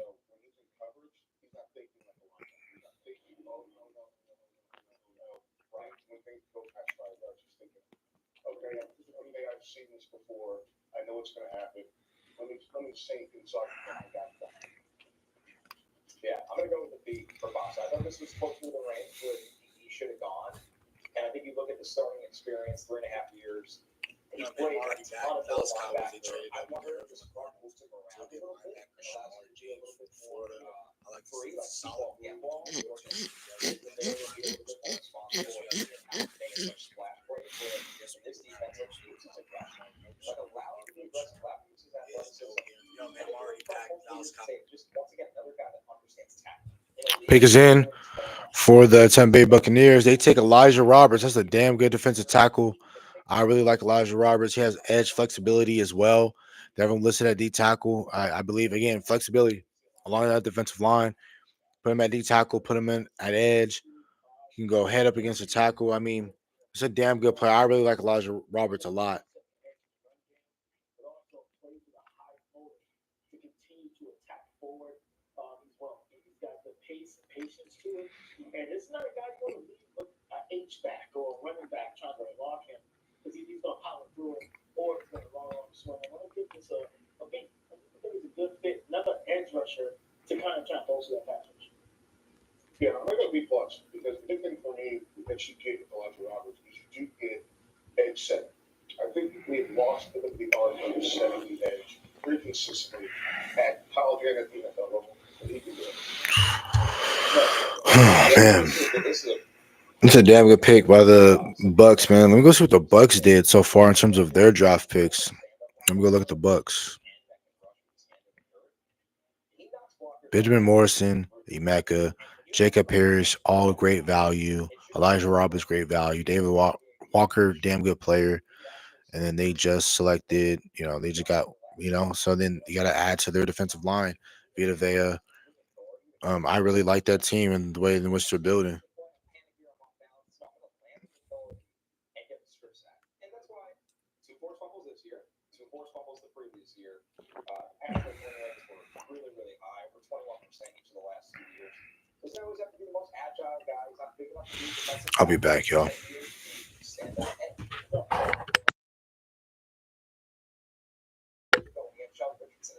and stand up. So Tyler get creative with how they align this guy, and that'll maximize his ability. Once it kind of nailed value with this draft, it feels like in every single round. Well, just what they need. Just what they need with quality players, good value, guys that can come in, play specific roles, and have enough upside, and also move the line with versatility. They can create some things on defense. I mean, look at this draft right here. Emeka Egbuka, high floor wide receiver in the first round, but double dipping at corner because we know Morrison's got the hip. Typically a top 50 talent that fell into the hip injury. I love Jacob Harris. Me too. Man, he's just a player. Sticky in coverage, ball skills. David Walker, you go to a small school guy that was an absolute demon rushing the passer at the FCS level. And now you get a proven FBS guy, Elijah Roberts. Those 2 corners, back to back. Crazy. I love that. I'll tell you, flip over a corner room that needed some help. So the Chargers are on the clock here as we wait for this selection as they continue their Harbaugh identity draft, which is, we'll show the draft eventually after the pick. It really meshes well with the brand of football, that punch you in the mouth style of football they want to play here. I'm curious to see where they go. I know we have previously mentioned on the show that at some point you think this is a team that might look to add tight end depth. The pick is in here for the Chargers, and it is, drum roll here, they add wide receiver Keandre Lambert Smith, originally at Penn State, transfers. Yeah, Auburn. Yeah, hey, that's a damn good pick by the Chargers, man. You go over there, you get your boy Wonder, Blondie. Go get him another wide receiver. That's a damn good pick by the Chargers. He's going to find a hole in his zone. He's going to make a play. And that's what I'm going to give this one. I'm going to give it a B. He's not the most explosive guy, but he is someone that's going to help you. And he knows how to understand how to find space. Yeah, I give it a. That's really good wide receiver. I wish he played at his 40s. He just does. Yeah. He did not play that 4.37 that he ran. But if you could get 4.4, 4.45, you feel pretty good about it. Just adding more depth and more pass catches for Jason. Yeah, I'm going to go with a C+ here. Just a couple of receivers I like better for them in this spot. I know Torrey Horton's been falling. Yes. A couple other receivers. Listen, the height and the length is good to win the ball. He's a good adjuster. He can dig the ball out from the ground on some errant throws. I don't think he plays through his testing, and I think he just runs himself into the coverage too often. And you got to find one or the other. You're either the athlete or you're the savvy player against zone. Right. And Feller brought up the possession ability as well, where he's got that, but they just got to coach him up on how to attack different coverages. Absolutely. They can get there. He can get there in this offense. They don't need him to be a hero right away at this point in the draft.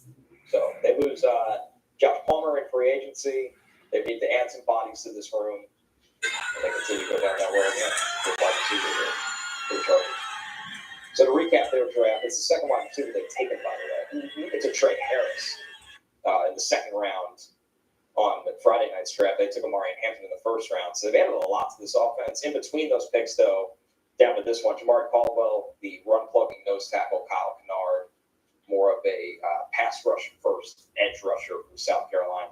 So the Chargers really balanced draft for them, getting help for their quarterback and getting help up front for their defense. Packers are on the clock. The hometown draft team at pick here to recap what Green Bay has done.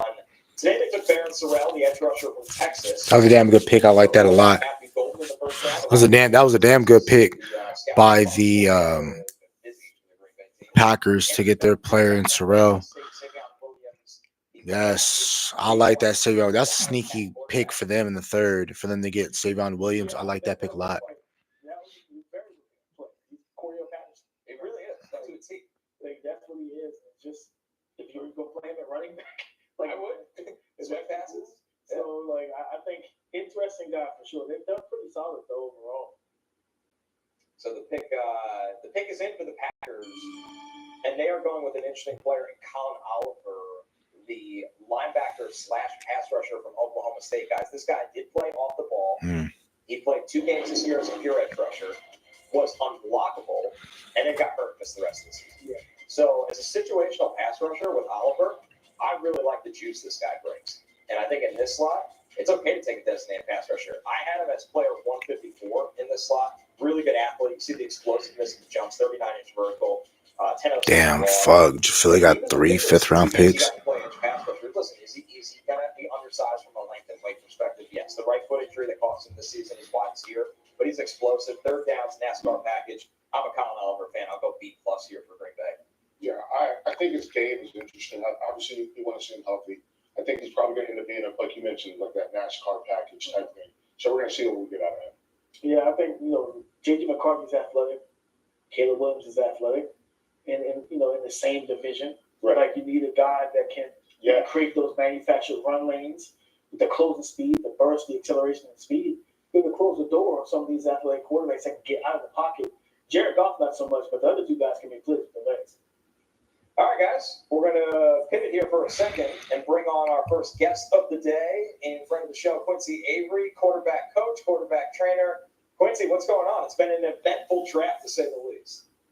What is going on, fellas? Here, the draft has been interesting, to say nothing less. Well, you know where I'm going to start with this. I mean, I could not ask you about the slide, the fall of Shedeur Sanders. Just big picture. One, what do you make of it? But 2, the combo that us 3 had is, how do you find reps for this Cleveland quarterback room with all of these guys in there right now? Yeah, it's funny. We call it a slide. I think early in the draft process, I was saying I think Shedeur is really a 6th-round draft pick. That's what his skill set says to me.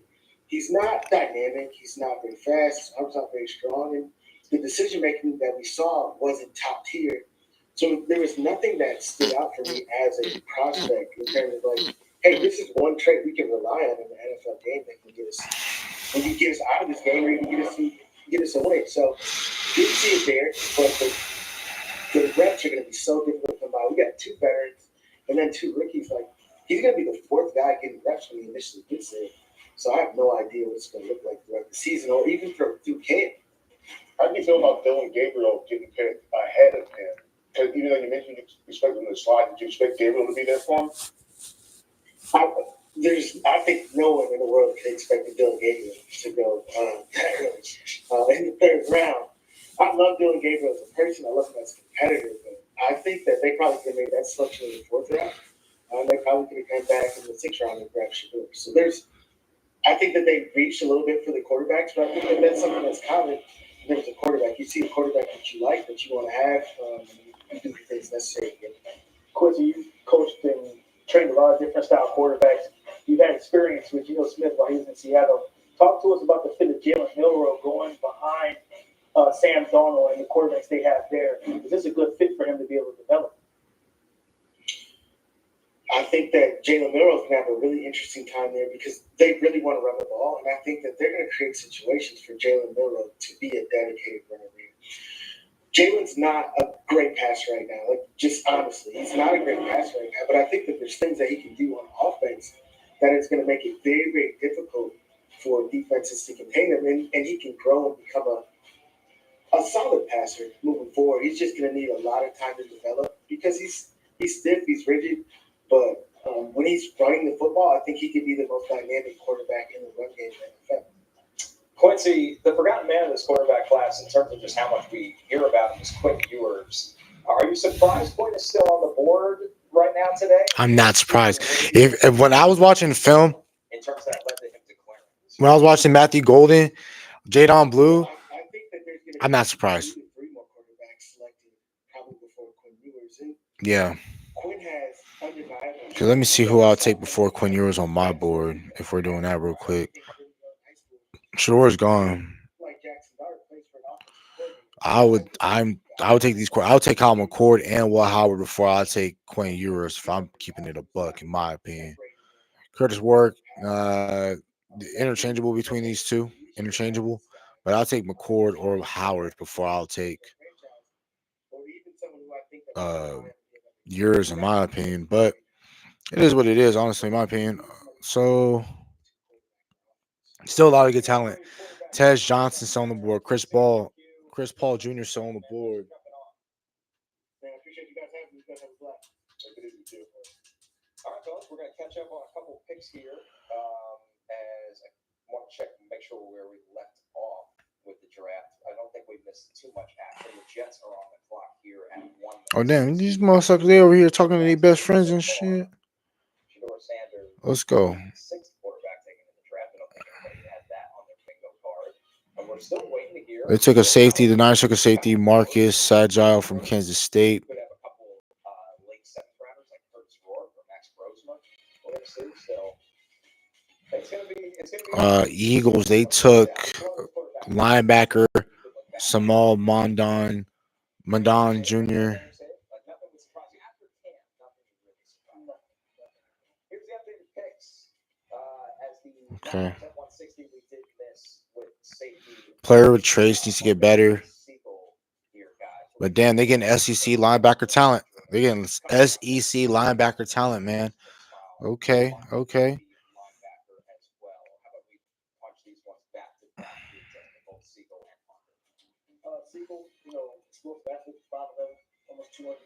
We're probably gonna cut this off in the 6th round.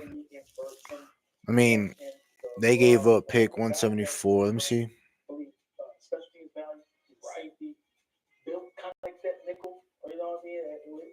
204. That's in the 7th. It'll be interesting to see how Robert Saleh actually deploys this young man. I think he's gonna butter his bread on special teams.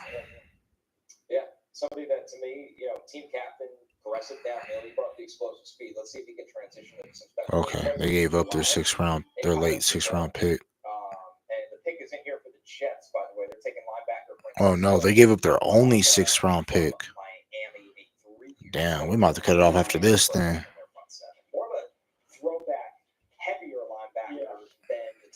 Hold on. So we're gonna finish out the rest of round 6.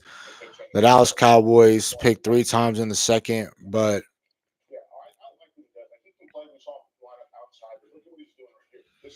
again, we ain't gonna kick it for too much longer. I'm not gonna be waiting around because the 6th round, we're probably not gonna do anything. We're probably not gonna trade back into that spot.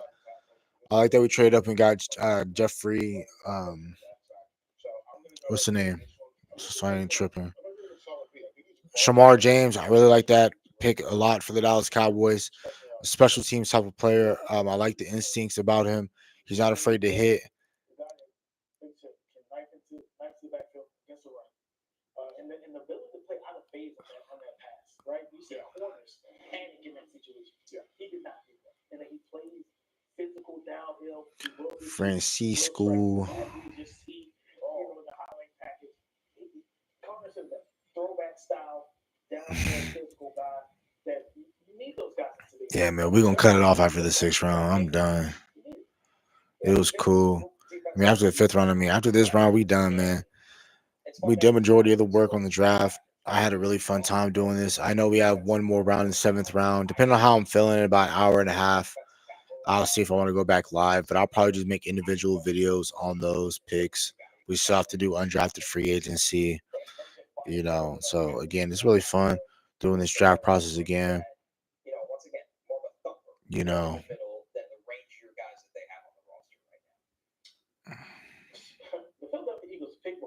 let's get back to the Eagles. We don't want to miss a pick. They went right back to the old well, to Georgia, and go get Sal London Jr., the linebacker who's probably one of the better coverage linebackers in this class. And you think about the fact of you got the Kobe Dean, you drafted Jihad Campbell night 1, and then they'll double down with Sal London.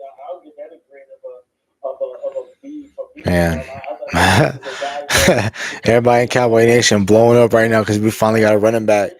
I love Jadon Blue, man. That's going to be a rotational back with Javante Williams and him. Is He's an interesting player, Marvin, because the foot surgery and the sprain, he just didn't look like the same guy. And you wonder if he rushed back from that. But yeah, tight end Mitchell Evans. Okay, how explosive and how quick he is, where he could be a real steal. bro. There's a lot of freaking backs. If I'm the Dallas Cowboys, man, I'm packaging some of those 7th round picks. I'm trying to get back into the 6th round and either get me Devin Neal. I think Damon Martinez can start for you. Rashad, bro, there's so many damn. Look at all these running backs, yo. Like, bro, there's still a lot of good ones left on the board. Panthers just went Mitchell Evans. So you can get teams off the field. You add in T-Mac, you add in Trevor Etienne, and now you get Mitchell Evans. I think it's very. I'm gonna go with an A+. I like him as a player, and I think this is the reality. We got to do something for Bryce Young. Yeah, right. Have to do something for Bryce Young. I don't love that they didn't get any offensive line help because he lived on the ground, but I definitely think that they're doing something. I give it an A-. I think Evans paired up with Jatavian Sanders. Mm. He's going to be probably more of a blocker. I don't know. Yeah, Mitchell Evans. Yeah, like the 12 personnel package. Yep. He'll be the guys you can run the play side blocking and seating at the edge. But you talk about the ball skills, the catch radius, down the field, up the seams, can adjust to throws away from his frame. Solid B pick, B plus. Good fit with Bryce. I'm with you. I'm going to be plus here. They need that wide presence on the line of scrimmage here. And this is someone to me that I would bonus a blocker. Alrighty. The line of scrimmage blocker. Once again, that wide tight end for them. The receiving production's not ever going to wow you, and it doesn't have to at the NFL level because they got pass catchers already. So you want somebody that has been asked to block a lot. He's played in big games. He's not too explosive into his routes. At this point in the draft, this is somebody that in your 12 personnel, he's going to be on the field for you. And you've done a lot of that already at the college level at a big-time program. Steelers are on the clock. I think we have fully caught up here. Yes. The Steelers are on the clock right now. We are waiting for this pick to be in. This quarterback room, to me, guys, is on scary hours alert. If we're assuming Aaron Rodgers is going to be there. What's up, man? What's up? What I'm probably going to end up doing is I'm going to end up cutting this off after the 5th round. The Dallas Cowboys don't pick until the 7th round. If they get back into the 6th round, I'll just start pumping out videos like I'm normally doing. But I got to be studying for my exam I got tomorrow. So again, I'm gonna stick it out through the rest of the 5th round, but I'm gonna leave pretty soon. Once the 5th is over, I'm cutting it off. The 6th round. What is your guys' pick in the 6th round?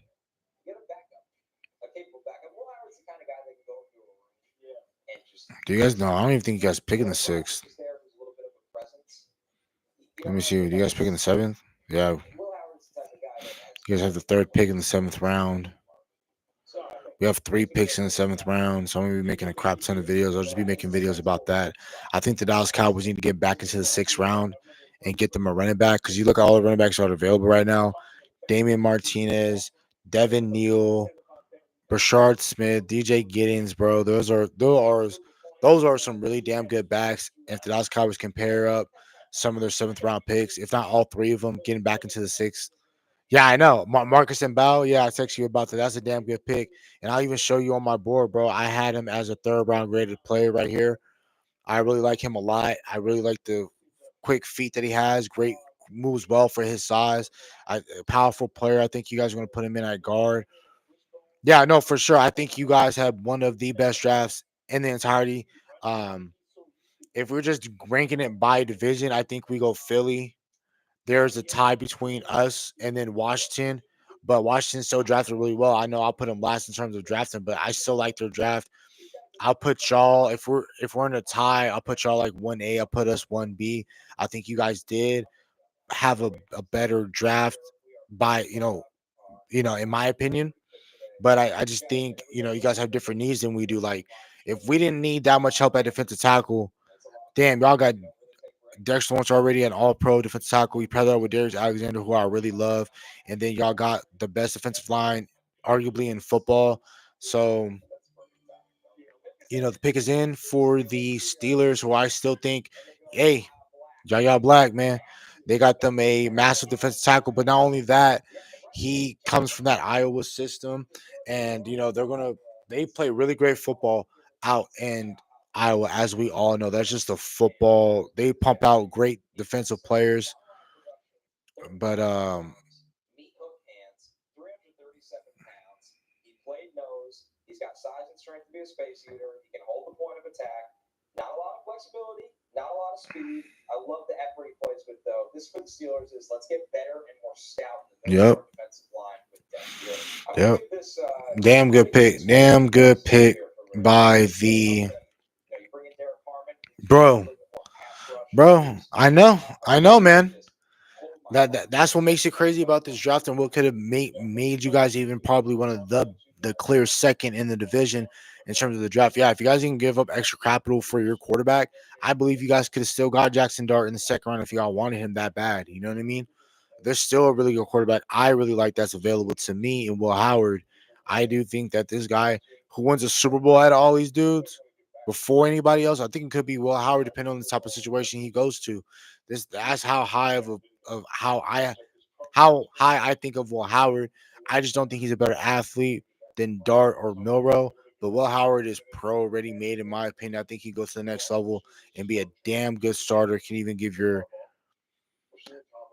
let me they talking right now, and it's kind of throwing me off. So what I think about the quarterback for the Browns is they talk about so many times when they're talking about draft is if you can hit a quarterback and have him play for the next 10 to 15 years, that's how you hit, right? I know they got Kenny Pickett, Joe Flacco, Dylan Gabriel, Deshaun Watson is non-existent in their mind. They got Shador Sanders. I think what they're going to do is they're going to believe and trust in Kevin Stefanski. Kevin Stefanski was the offensive coordinator in 2019 for the Minnesota Vikings, and that's when he's also was there when Case Keenum was there. Case Keenum looked like a damn starter for the Minnesota Vikings at that point. So I do think that they're going to be fine. A lot of Browns fans. Oh damn, Oron Gatson went to the freaking Chargers. A damn good wide. He basically a wide receiver playing tight end. That's gonna be a damn good another receiving option for the Chargers. Let me go back up here. Switch this tab. They traded with Philly to get there. Okay, cool. So, but yeah, I mean, again, Scout World, Scout School, all these dudes that I listen to that does really great scouting and does talk about the draft really well. They say that if you can hit the quarterback position for the next few years, that's a W. So I think really it's just gonna be a huge QB competition. What these guys were talking about on the Max Network is that they're basically saying how, there's just going to be a lot of basically what are the quarterback reps? Who's gonna be your starting quarterback is one. Where are all the quarterback getting their reps from? You know what I mean? So it's like you have Kenny Pickett, you have 15 quarterbacks in the room, bro. Somebody got to go. Somebody has to start. Somebody has to play. Somebody might have to get traded. So it really depends for me about that. But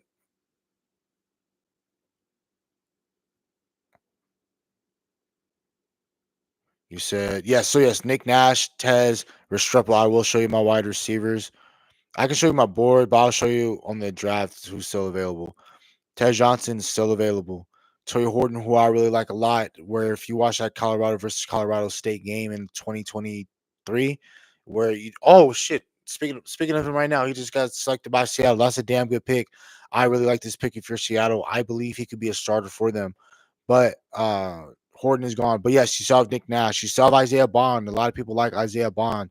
I would not be surprised if Isaiah Bond is probably a Dallas Cowboy pick in round 7, or he might get picked next round in the 6th round. So I think this is a really good pick by look, if you're looking for a right tackle, you're talking about depth, you're talking about value for that pick. Cam Williams, if you want look for right tackle, if I'm the Dallas Cowboys, I would have if I'm Dallas Cowboys, that would be a great pick. There's still a corner. Kyle, I know you guys are looking for a corner. Dorian Strong, I believe, can start for you on the outside. Yes, you saw Restrepo. So there are still some really good talent That's what I'm saying. But I think really, again, he plays for San Jose State. How many great players came from San Jose State? If we're keeping it a buck, I don't know too many great San Jose State players that are in the league right now. I know we had a fullback that played there in Keith Smith. They used to play for the Dallas Cowboys. I think he's with the Falcons still, if they still utilize him. Again, and then also he transitioned late to playing wide receiver, so I think he still has a lot of tools and what teams are looking for. But like you said, a 6'2" wide receiver that can run routes, that is a 4'5" athlete. Yeah, there's no reason as to why he should not leave this round without getting selected. The Titans are on the clock. The Titans can add another wide receiver. I know he picked Alec Aim, and I know they drafted other players. Oh, Jackson Slater from Sacramento State. That is a damn good player, a great athlete, a guy that can play all 5 positions at Sac State. That's a damn good player. I remember drafts talking about him. There's another running back that's coming out of UC Davis. Hey, man, Sacramento, there's a lot of dudes from Sac Cal that are going to get drafted in this draft, man. That is crazy. Yeah, no, yeah, Jackson Slater is tight, but there's a running back from UC Davis that reminds one of the people that I respect in the draft room. They said that it reminds them of the Chargers running back that everyone would draft hella high. Austin Eckler. I'm trying to find his name right here. Land Larson. Or Larry Larison from UC Davis. This is a back where people have to pay attention to him. I'm being dead serious right now. He can catch out of the backfield, running between the tackles, can make big plays. Watch out for Larry Larson from UC Davis. He might be a 49er or he might be a Raider, because coming from that area, when you're undrafted free agent, if you're from the area of where the teams are from or whatever, if you're around locally in the team, that's how UDFA works. If you live locally in the town of which you come from, and you're undrafted free agency, and the team likes you, you're probably going to want to take that team first. In terms of like commuting, and you don't have a lot of money when you're undrafted free agent. So I mean, you got to pay attention to Land Larson. If you're a team like the Cowboys, if you can try and scoop them off the undrafted free agency market. But if you want to steal other players in undrafted free agency from a hometown team they possibly could have gone to, you got to give them a bag. And giving bags to undrafted free agency isn't something that we trip about over in the Dallas Cowboys in terms of undrafted free agency or college free agency. So that would be a bag I would love to get an undrafted if he does not get drafted in these rounds. Let me go see. Eagles just added interior offensive line help and Drew Kendall. Let me go in the 5th round. I'm trying to check this board because So Jackson Slater, talked about that. Damn good player, really good player. I just love how he's going to be over there with Callahan. And again, Callahan, if Brian Callahan used to be our offensive line coach for the 2014 through 2016 season for the Dallas Cowboys. That's when our offensive line was undoubtedly the best in the league. And his son is head coaching over there in Tennessee, and they know a thing or two about offensive linemen. That family knows offensive linemen, and they got them a damn good one, in my opinion. I really like that player a lot. Drew Kendall, he's a center. Damn, Seth McLaughlin is still freaking available. That's your cousin, Kyle. McLaughlin. And I'm just playing. But Zaw Frazier went to UTSA. That's the same school that Arik Woolen went to. 6'2" athlete, can run a 4.2, 40, 4.3, 40. He's a hell of an athlete, deep speed, can play the ball well in the air, great body control. This is a damn good player for the Chicago Bears. Damn good pick. I really like that a lot. Again, talking about the Dallas Cowboys needing depth at that position. I would have loved if we were able to get him, but it doesn't matter because even if we still had our pick 174, I would have loved to have gotten him if he was available. But I think the Dallas Cowboys need to double dip at running back, in my opinion. I can't believe I'm being so serious right now. I can't believe that Damian Martinez is still available. Teams, I thought teams were going to take him in the 3rd. I had him as my 4th graded running back. Look at all my 4th graded running back guys. I have 6 graded 4th round backs, and the fact that they're still here in the late of the 5th round is really crazy in my opinion. again, the Bills are on the clock. I was talking about the Bills possibly getting Scottaboo. I would have loved Scottaboo. I know he's with your favorite team, and I know you're cool with him, Kyle. But I would have loved Scottaboo in Buffalo. I think he would have embraced that culture a lot. Similar to Real Linda. I know they win, like smaller, tight knit town. They love football. They'll shit. They'll fucking shovel the ice off his driveway in Buffalo. In just a football city, in my opinion. I'm not shocked. The Dallas Cowboys, what's up, Raymond? The Dallas Cowboys had a lot of interest in Jordan Blue. And don't forget, he played at Texas. So the Dallas Cowboys, our front office, we have a lot of ties to that university in general. So I'm not surprised about that at all. What I do like about Jadon Blue is that he is that explosive back that we've been looking for. Yeah. Oh, the 49ers would have been, but see, the 49ers got Jordan James and got Scottaboo over Jordan James. But man, Scottaboo over there for the 49ers would have been crazy. I would have loved him with the Raiders. Like I said, Genty and him, that would have been fucking crazy because you would have the all around. You would have two all around backs. The faster back would have been Genty, but then the games when the Raiders are winning games or they're trying to slow a game down, you do that with Scottaboo.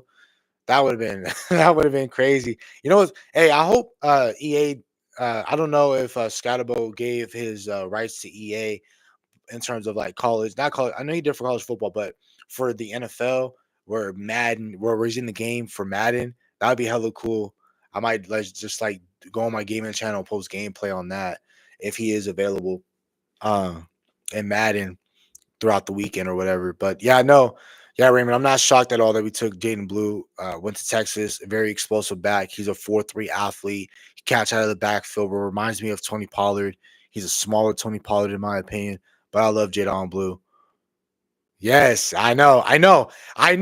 Like you have fucking 4 quarterbacks you can switch out. Like, hey, you know what? This motherfucker's too slow for this situation and put in, Dart, or if you want to, want a stronger arm quarterback, you can do that with Jameis. He got all the receivers you can throw to. Offensive line is gonna be better.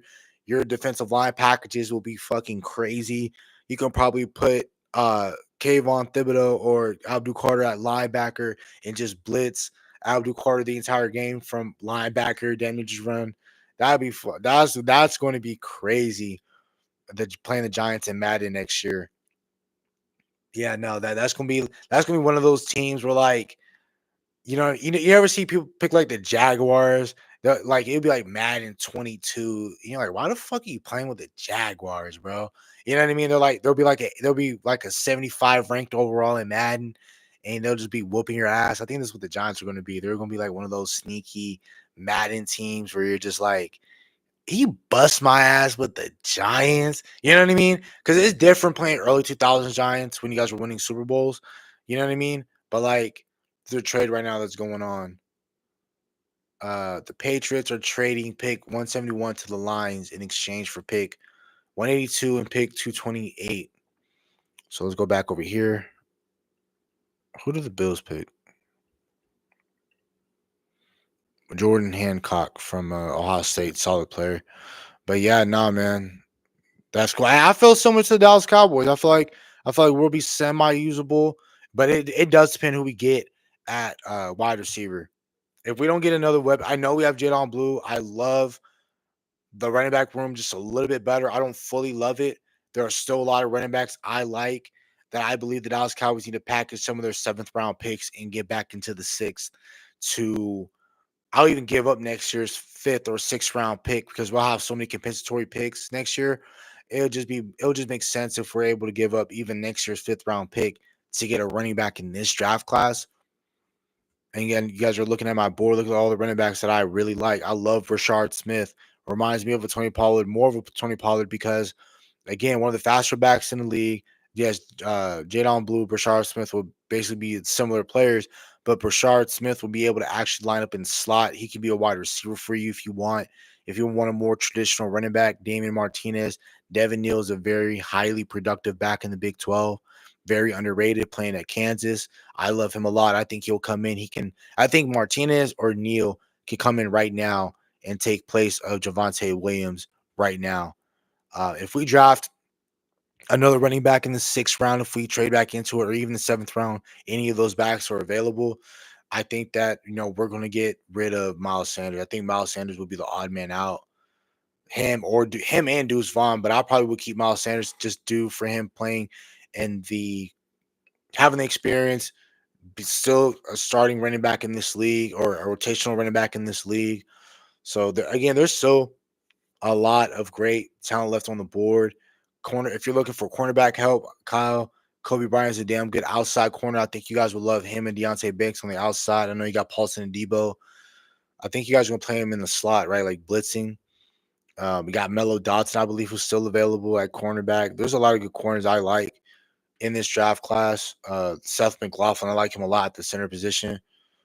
Right tackle, if the Dallas Cowboys looking for right tackle, and we're just talking about Texas. Cameron Williams playing right tackle, a swing player. I wouldn't be upset by that at all.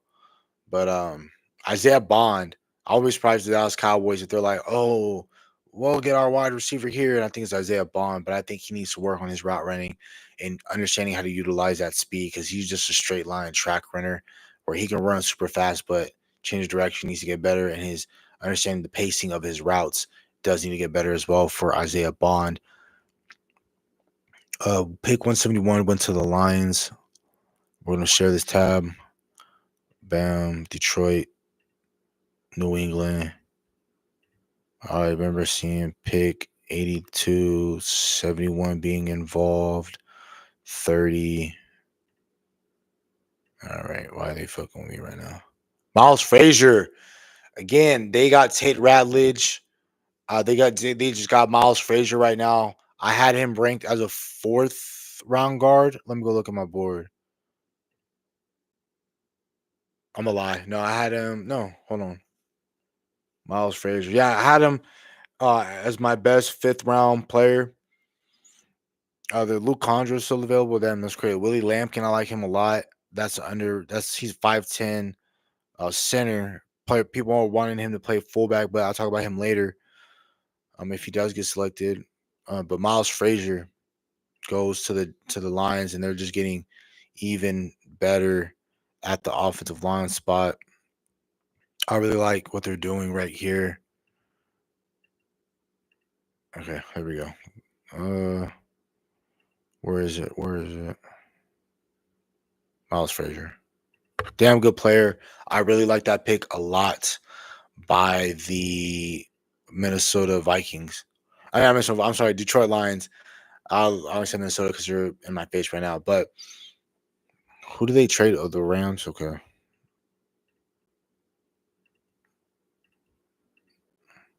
I'm not looking at chat right now because I'm trying to get these trades in order.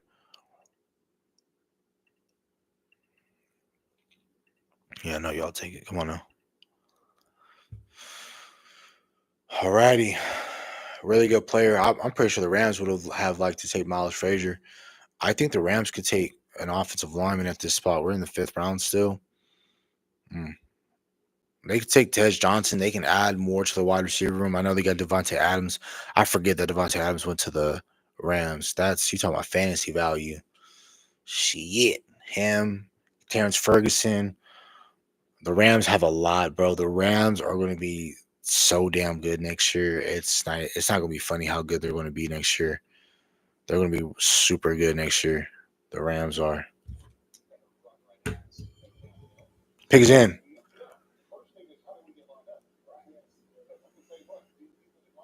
Chris Paul. Okay. Yeah, they need linebacker help. They took the best player that was left on the board, in my opinion. Not the best player that's on the board, but the best player available to the Pro Football and Sports Network board was Chris Paul. I had him ranked as a 3rd round back. For them to get him in the 5th round is really good. That's a really good value pick for them. Buffalo's on the clock.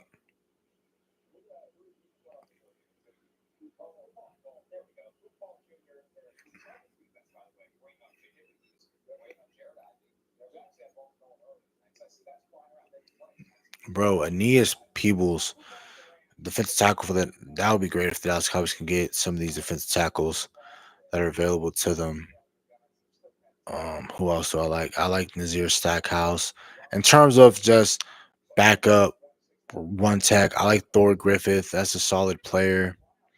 Jay Toa, solid player. I know he's super down on the board, but man, Damian Martinez is still left on the board. Is crazy to me. I don't know. With all the running backs remaining and the Bills still not taking them back, with them having contract negotiations with James Cook, I think there's all smoke and mirrors. I think they might sign Cook. If not, I won't be surprised if they trade Cook to another team.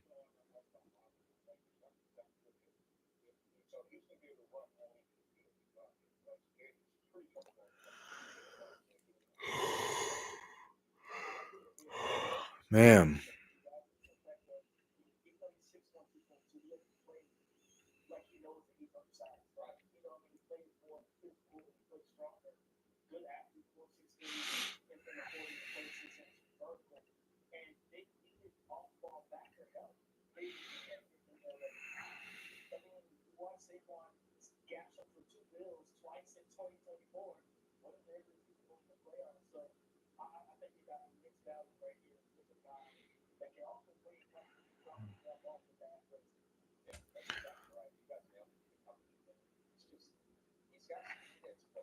alrighty, man. How many picks left do we have in this draft class?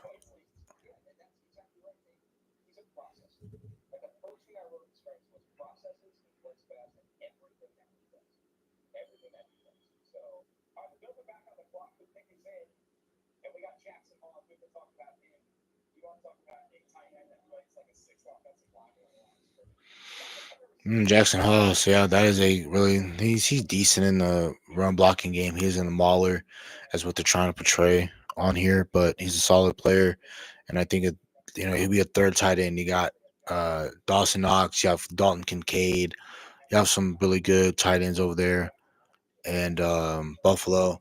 So getting this type of player that can run block, but this is right here your typical tight end. He's going to block for what Josh House to roll out the pocket. Uh, you know, when they're handing the ball off to the running backs, I think he's really a good blocking tight end. That's pretty much it for him.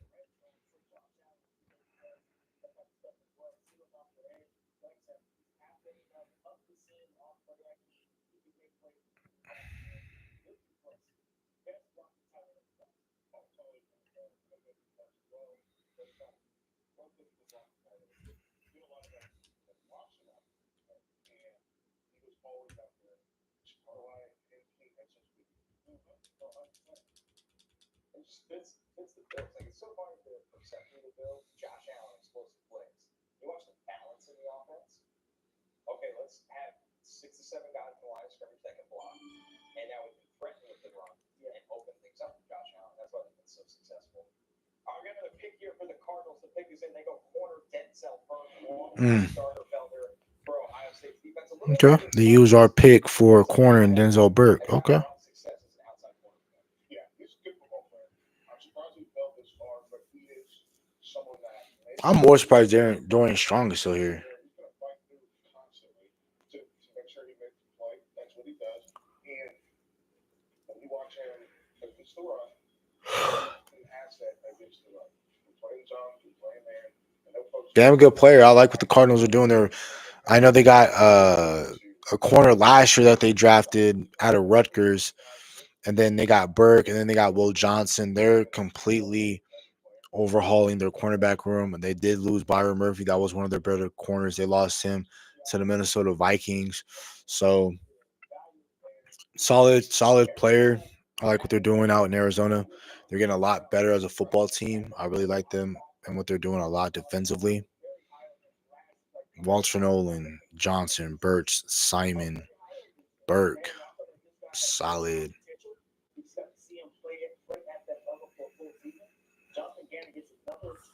Where are we at? Where are we at?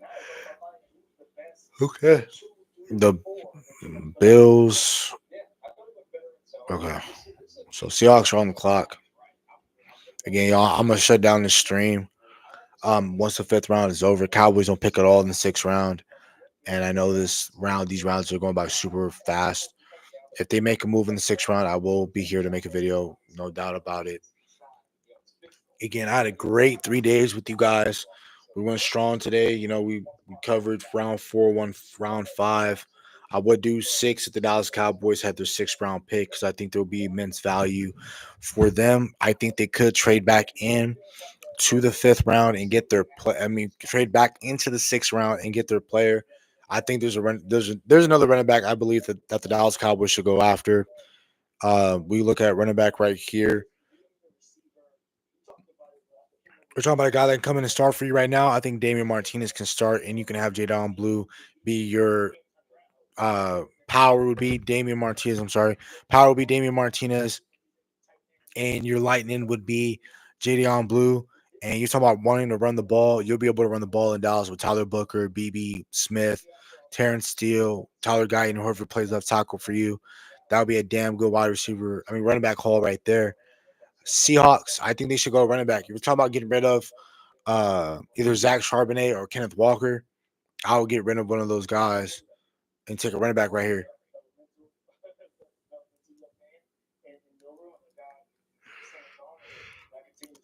Or if you want to take another wide receiver and Tej Johnson, play it at Oregon. You know what I mean? Take another wide receiver trying to help out Jalen Milroe. Right tackle, if you want to take Cameron Williams, I think that's another place they should go. I think what should their pick be? It should be Cameron Williams. It should be right here. If you want to talk about developmental quarterbacks, why not look at Will Howard? I think Seattle should go Cameron Williams. That's the best player available left on the board, on this board for their mock draft for this site. But you know,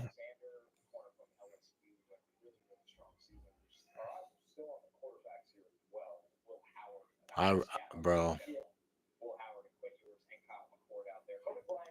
Slender, but just one of those scrappers. Right. It's just he's loud. He makes big plays. He does not care that he's 180 soaking wet. Yeah, He makes it happen.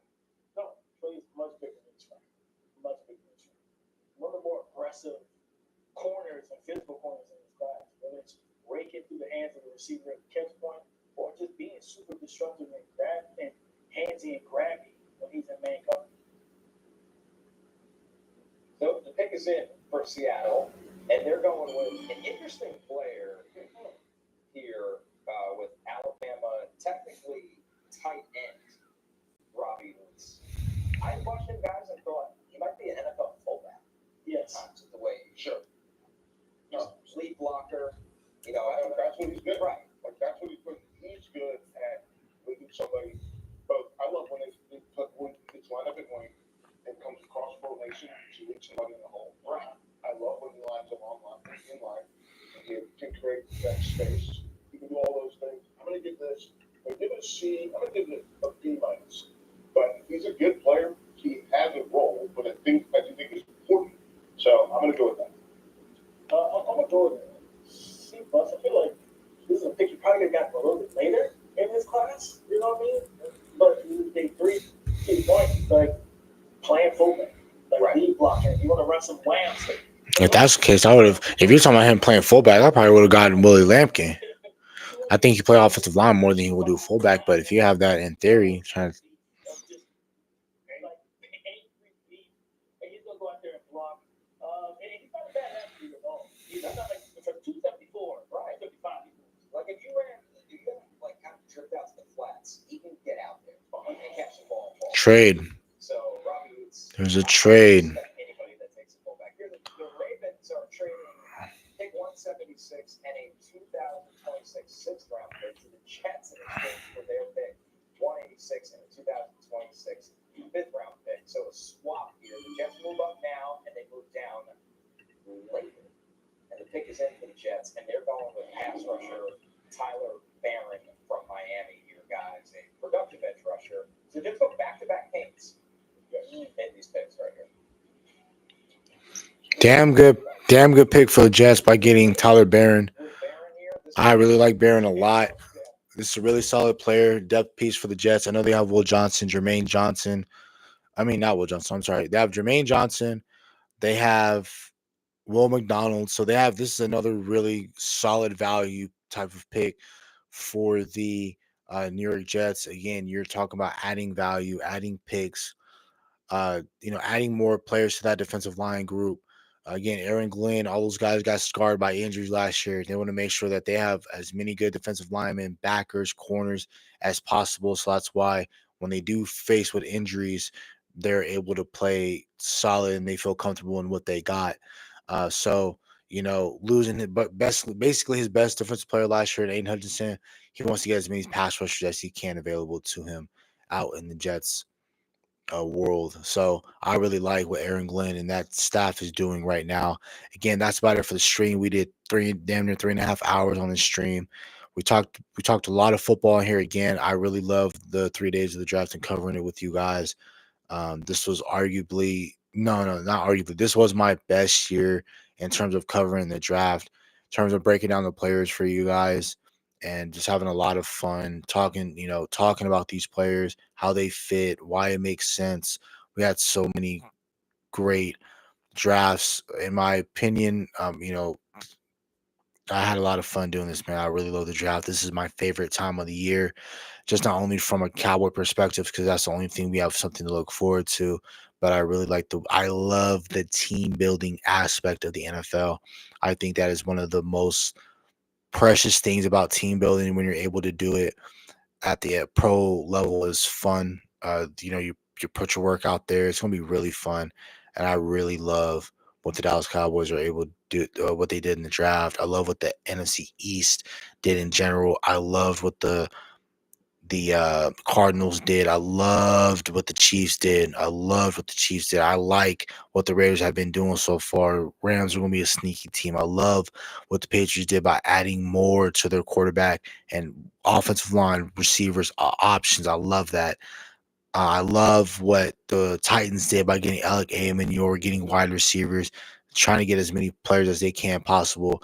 I really, really love so far day 3. It's not over. I'm just done with this draft, but I will still be making and pumping out content for you guys.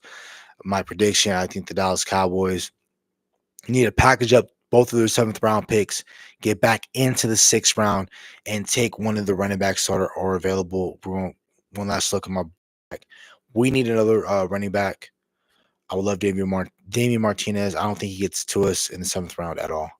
I don't. So I think you need to package up some 7th rounds to get it back into the 6th.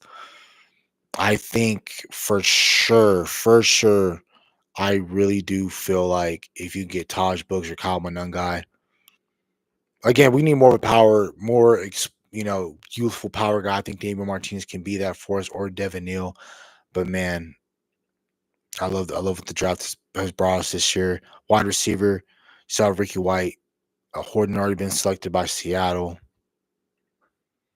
I love that Ted Johnson's still available. I would love him. I would love Restrepo. Lane went to the Commanders. I love Nick Nash. He's still available. He'll probably get drafted. He'll probably get drafted this round in the 6th, sometime in the 6th round. I love the receivers that are available. I think another person that could possibly bring something to your team is Ricky White at 6'1".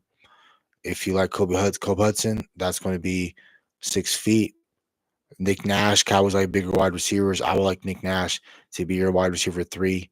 As his ceiling, wide receiver 4 would be the floor for him. I think he comes in, he's automatically better than Kevontae Turpin at wide receiver things. Jalen Brooks, I think he will be better than. And you put Jonathan Mingo in the slot. But again, that's about it for the video. Hope you guys have a nice day. Stay safe, stay blessed. Bye.